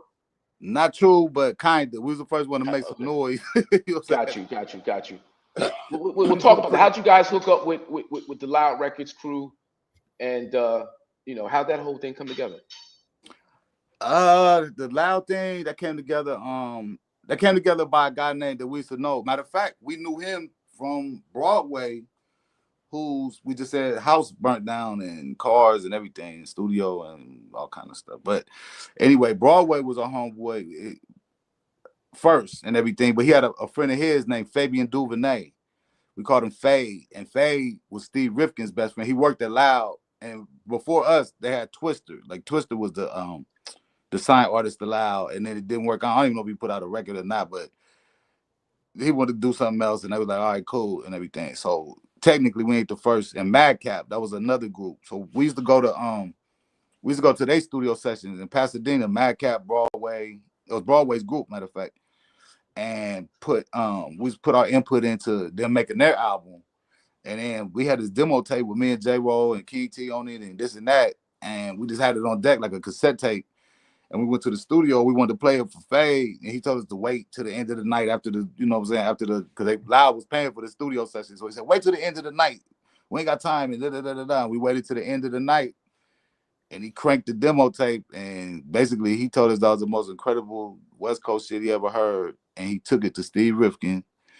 And I want to say within a week, Steve was like, we want to have a meeting. Then we had a meeting with Steve, and then the next thing we signed the shit like. It happened like less than 2 weeks, put it that way. We let our lawyer see it, whoever that dude was, because we ain't had no lawyer. It was just, I don't know who looked at it, but we were like, all right, that's cool. We ain't give a fuck what he said. We about to sign anyway. We have been looking for a deal for like 3 years before that. So we was ready to. Well, now that I know that about, you guys didn't have a lawyer, you got the contract. It's like, all right, whatever, let's sign off on it. Yeah. It was a terrible contract. They used to see my little bitch. Got him. I mean, like a joke. I mean, looking like I'll be laughing at the little chat. Yeah, but your relationship with Steve Rifkin and Loud crew, you guys still have done stuff with Loud over the years. Like the relationship is still, even though y'all had the raggedy deal, you still. Yeah. I told Steve all the time. Steve is still Steve. We don't ever bump heads and nothing like that. But he always busy. He always, he always have me wrapping it up. But Steve, he liked the song too. Attention is a drug. When Steve hear it and he tell you it's fire, then you got something. Because he'll be quick to tell you your shit is garbage. He will tell you that shit. C4, what's up with you? What you got in the works? Man, been working with this dude. Wrapped up my album. I had 12 songs. This dude Tash took one, and then I had 11. We still got the production credit, man. Damn. I just fuck. Producers get paid more than the rappers, man. Now I'm gonna flip mine a little bit and drop it anyway. Yeah. Later. You gonna do me dirty? Later. We ain't do it dirty. We cook it. We crack it. That's all. Get that early promotion. Get that early promotion. That early marketing on your joint. That took me down to 11. Song to it. I don't feel no love song, man. Come on. Dudes be afraid to talk about love, man. Nah, but he do got C4. I'm a husband. You know what I mean? I'm a businessman, and I handle business and try to spread positivity. So that's he got a song called Buckets that I like though. That's coming out. Check for Buckets. So that took me down to 11. I got a song. Me and Exhibit dropped some music, also from the Liquid Crew. He did a joint on my album, and we've been talking. He might put it on his, so it might be down to 10, which I would be excited about that as well. But yeah, album coming out. It's loosely, the whole thing's loosely a story. I lost my father about 10 years ago to cancer. So I start off the album. I'm talking to him, and the journey that takes you to the last song of the album. We actually have dinner reservations in heaven, but we can only go for dinner, and then we get to go back home. So those are some of the topics and concepts we dig into. We have some fun too. It's not just all heart-wrenching music, but as an artist, I like to challenge myself with my writing. So that's what I'm on my album. So amazing things coming this year, man. Talking to you, I had the Channel Live album. I think I got the 12-inch in my room now. I got the lick. You know what I mean? This is great. Oh, we live. Working with my childhood heroes, bro. So I just seen KRS-One not long ago. So you salute the Blast Master, the GOAT, the teacher, all Still that. got it. Still got it. All right. So the second part of my question is, what's next for the hip hop relief for the LA fires? We talked about this concert that's coming up in a few weeks, but I'm sure they might have some other bits of information people on the East Coast could tap in immediately for that support. Yep. Yeah, this concert's coming up, but I want to really dial in on these different foundations. There's companies like Red Cross. They do great work, but they're so big. Music money goes a lot of places. I really want to get more information on the correct place to donate. The questions you ask, and I have those same ones, and get some detailed answers, because I have empathy for everybody, wherever you at. Just because you're rich don't mean your problems and your soul's any different. Just because you're financially successful, those people need some help too. But there's some other people that we'd like to help that need a little more help, that aren't going to be able to get back on their feet immediately. And I kind of have the same questions you have. So as soon as we find out some good answers, I would love to relay that information so we can just be efficient in our efforts. Tash, you want to hop on that? I actually, he summed it up. I want to get more information before I give out some wrong information. But I'm gonna start with that. I gave some donations to the people that immediately affected. I mean, that it immediately affected and everything. But my little $400 or $500 or whatever spread out don't really do nothing. And what I mean? It does. Yes, it does. Don't. Man, I feel like we can do more. But I think that I think people should start looking. I mean, not like saying it like this and everything, but just like people that's in a lifestyle that they want to change their lifestyle and everything. They're gonna be looking for a lot of people to rebuild stuff, and you know what I mean. It'll be a good time to learn a trade, how to build houses back and all that, construction or something like that. I don't know where that came from. That just popped in my head, but that was dope. Actually, that was very, very important. Yes. But as far as it goes, man, I just think that LA needs to stick together and everything, and a lot of people moved out here to. I mean, why does this situation's going on? Came to Vegas, so I'm gonna get some information for where the people in LA, if LA's too crowded with their little, the shelters and stuff like that, a lot of Vegas is reaching out. So I'll get that to you tomorrow. Yeah, that's good. I just that it's important to keep the information flowing, stay tapped in. All politics are local. I'm sure I could speak on behalf of Zaid. Our home is your home. We all about helping people, especially on the ground. Grassroots organizing is, what we're all about over here. Baba Zaid is one of the leaders in grassroots organizing. So our home is your home. We're gonna do some follow up. We're definitely gonna keep in touch. I know it's a lot it's a lot needed. That's what I'm saying. Yeah, and don't dismiss, man. Like what we think is a little is actually huge for the people who get. Whoever gets that help is going to appreciate it for real. Yeah, like $100, man. Oh man.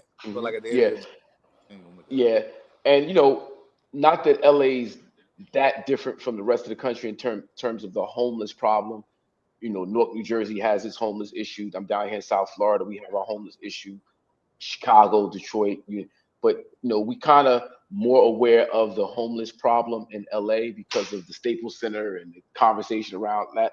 But now with these fires and people losing their thousands and thousands of people losing their homes, like the homeless issue in LA is going to grow exponentially. We got to be able to help support our folks. So I don't know if you got some words on that, the homeless issue prior to the fires and what's expected after this is all not taken care of, but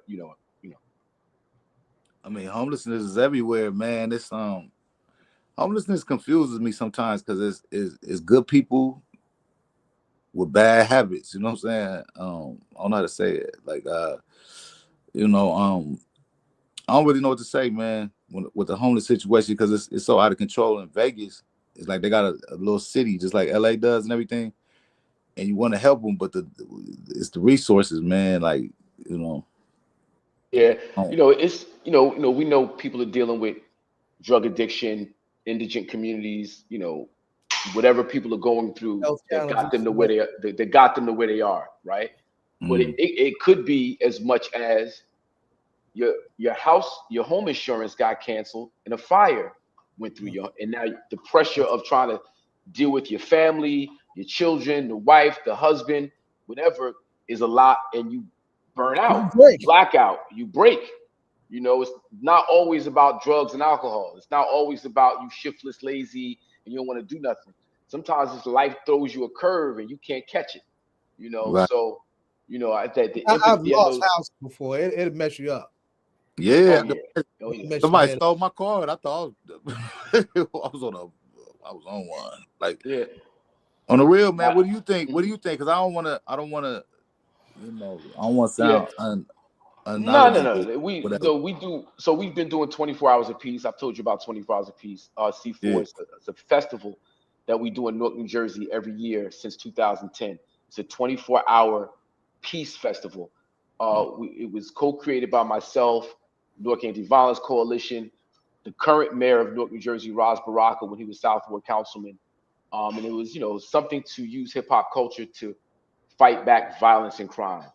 Right now, we know when people are unstable in their lives, employment, housing, you know, that drives people to commit crimes. That drives people to break and be violent in how they deal with their interactions. So we created 24 hours apiece to one, use hip hop as an organizing tool, as a tool for inspiration, but also a lot of the organizations that were on the ground, give them a stage and a platform, an environment where they could do outreach, let the folks, the community know what services are there, plug the community on the ground level to these Right. communities. Right. So the mayor, well, not since he's become the mayor, Raz has created the Office of Violence Prevention and Trauma Recovery, Brick City Peace Collective, which are two offices within the city with budgets to do that type of support. Everything from educational support, jobs, finding people jobs, giving people money, direct cash cards, to help people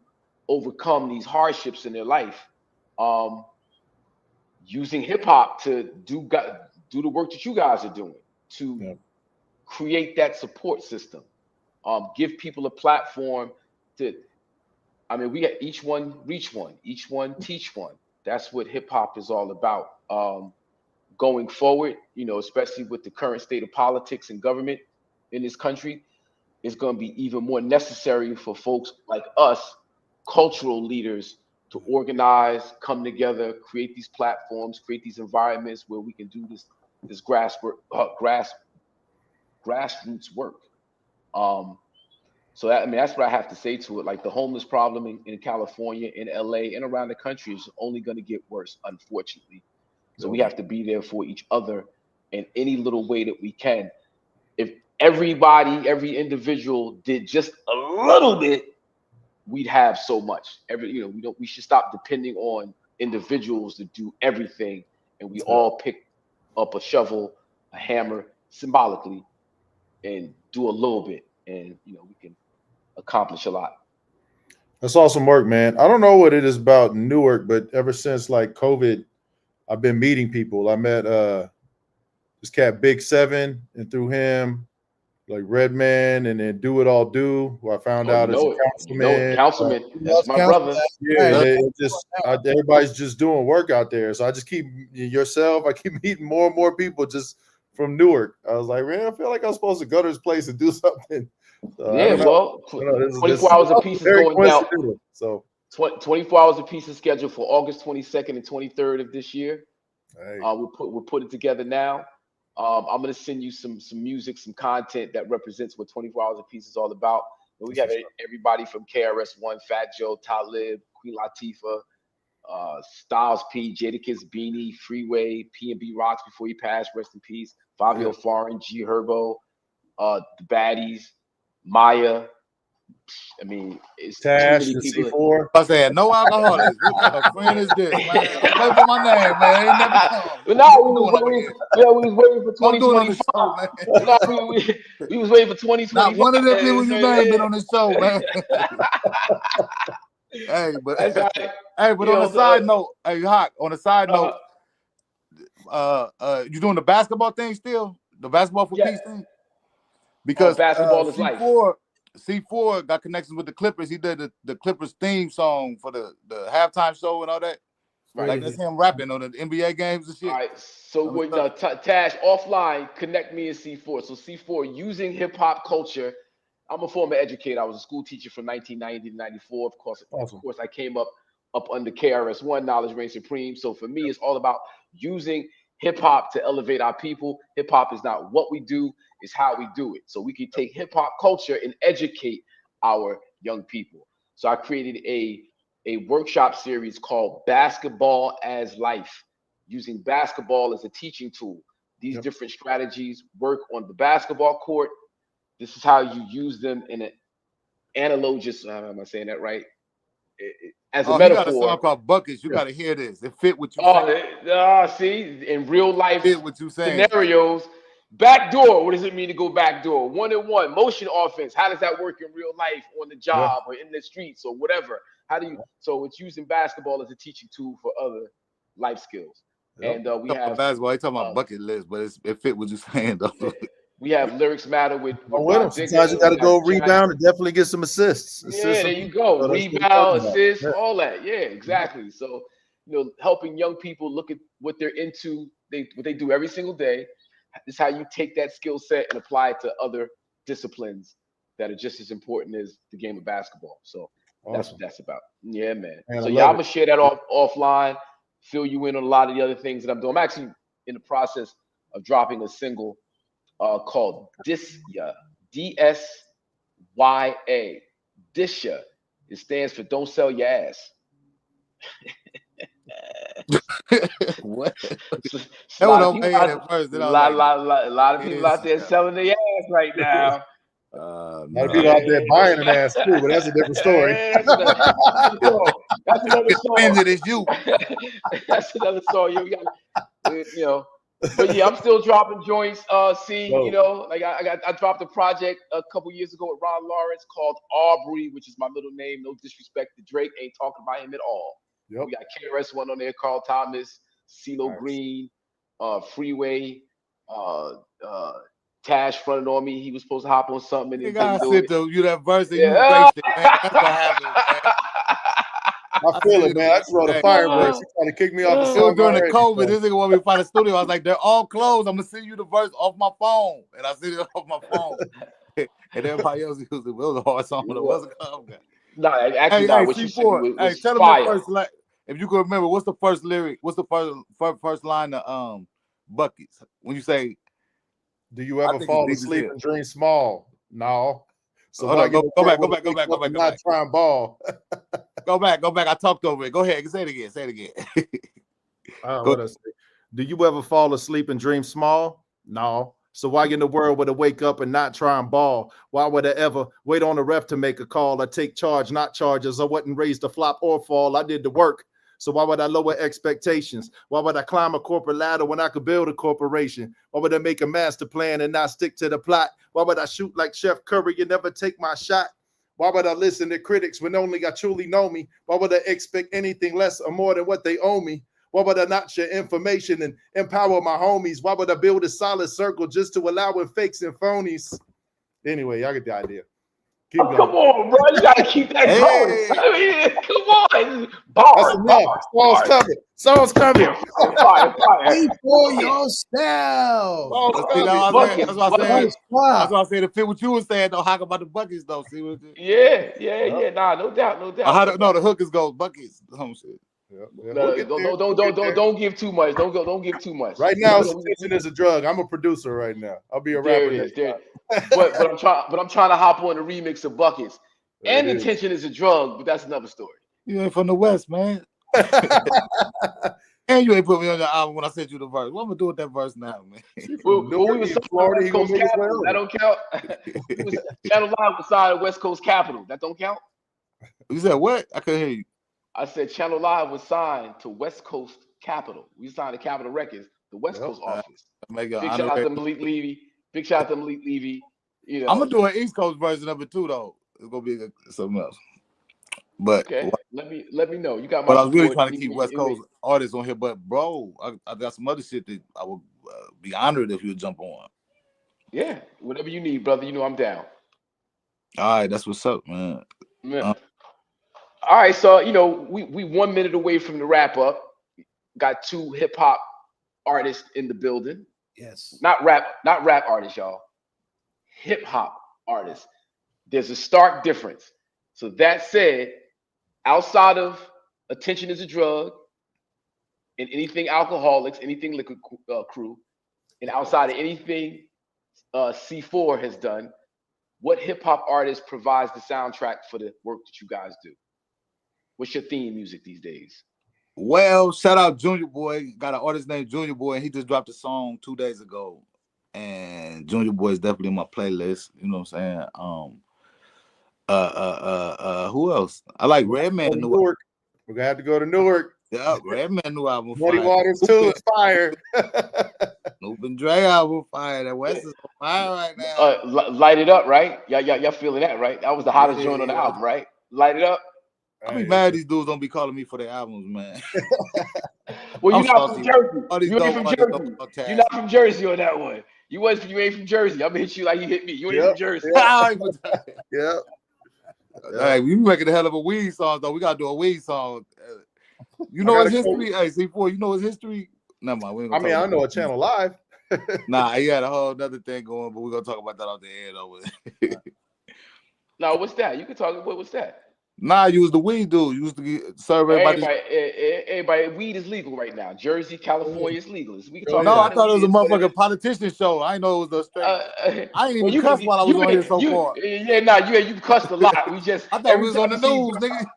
Baba Zaidi put his head down and winced like you just I was watching what I say and everything. I don't never watch what I say. I don't watch what I say. We got to get you some better glasses then, because you. These are sunglasses. These are no prescription. This is a good. Nah, but it's sideways. So all it shows is just your faces. They don't show nothing else. They don't say the name of nothing. But post C4. Who you right now with? I've been holding this in my hand for about 2 minutes. I mean, huh? Nah, see, we got C4's hip hop theme music. I've been working with a lot of artists, so like the ones you named are the ones I've been working with, and I got some other amazing artists that don't get the shine from our area. My boy Okie Doke is really dope. This Hispanic lady named Diamonique, she's dope. My boy Dirty Birdie, he's been, if y'all familiar, Swan Tech, just Wake Up Show Legends. He was Sly Boogie's cousin. But putting out some great music. Cam Archer and a few others. So I've been on my area trying to help the people I can help. Mm-hmm. Good, man. I like to hear about these up and coming artists, the cats who haven't really hit the mainstream, but we should be on the watch out for. So thank you for that. Let me shout out one more. Nate the Great and Bay God on Instagram. Nice. Check them out. They got that's who visually shot the video for Attention Is a Drug. That's how creative they are, but they're really a producer and a singing team. Not a singing team, but rapping, producing, singing, clothes, design, AI, all that. They're dope. Very dope. Yeah. Hey, Haqq, I'm mad at you though, bro. How come you told me Miami was that far, and my man Lord Jazz from Lords of the Underground showed up at the shit, and you didn't? Well, I was right in Orlando, and he was there. I was like, "What you doing here?" He was like, "My boy, I came through the city." Now, Lord Jazz is an hour. He's an hour closer to Orlando, so that's why he was in the building. I had to fall back about do it all. That's why maybe pop up my head. Yeah. That's the Lords of the Underground. Here come the Lords, no doubt. Yeah, I like yes, sir. So Baba Zaid, I think we good. It's great hour. I mean, great conversation. We have not had an extended conversation like this just on the music in a minute. Good conversation. Good to have y'all in the house. Right? Mike is always here. Whenever you want to get in the building, Haqq know how to make it happen. Yeah, we're a phone call away, and vice versa. August 22nd, August 23rd is the next 24 hours apiece. I'm gonna follow back around with you, Tash, to get you plugged in. Okay, we're gonna talk away. Let's get it. Yeah, yep. My brothers. It was an honor. Everybody out there, one last plug. Attention Is a Drug. Available on all platforms. We have no record label. We have no this, that. It's us grinding. So please support. Thank you. Yeah. Put it in the chat. We put it in the chat. Yeah. Please. So social media handles, so people know how to get at you. We go first. Tash of the Alkaholiks, but it's Tash _of. Then it'll pop right up. Tash of the Alkaholiks. C4. Right. See for yourself. So at C4, period, yourself. Thank you so much, brothers. Straight ahead. Not C4 the number and the letter. Talking about SEEFR. C4 yourself. C4 yourself. Actions speak louder than words. Yeah. Don't talk about it, be about it, see for yourself. Yes. Yeah. All right, thanks for having us. All right. Thank you for hopping on. Appreciate it. My brother. Tash from the Alkaholiks. See for yourself. Producer, MC extraordinaire. Salute to you guys. In the building. So let's wind up just a quick run through who we had on the show. We had a hot Old Testament session with the disciples. They were going in. We had Felicia Simmons lifting up a lot of drama with the police in Monmouth County and Cape May County. And we had our sister teachers, journalist teachers from Public Square Amplified, Josie Gonsalves, Linda Carter, and the great Andy Richards, and just had a great conversation with Tash and See for Yourself. It was one of the most developed, in-depth hip hop conversations we've had in a minute. Good lift, Hakim. Good lift, Mr. Ambassador. That's why we got you. Hey man, you gotta represent the real hip hop, and that was the real hip hop, live in the flesh. So this time next week, same time, same place, same drum, same microphone, same beat. We'll see y'all next week. When you don't stop. Salute. Yes. All right. But we're still going.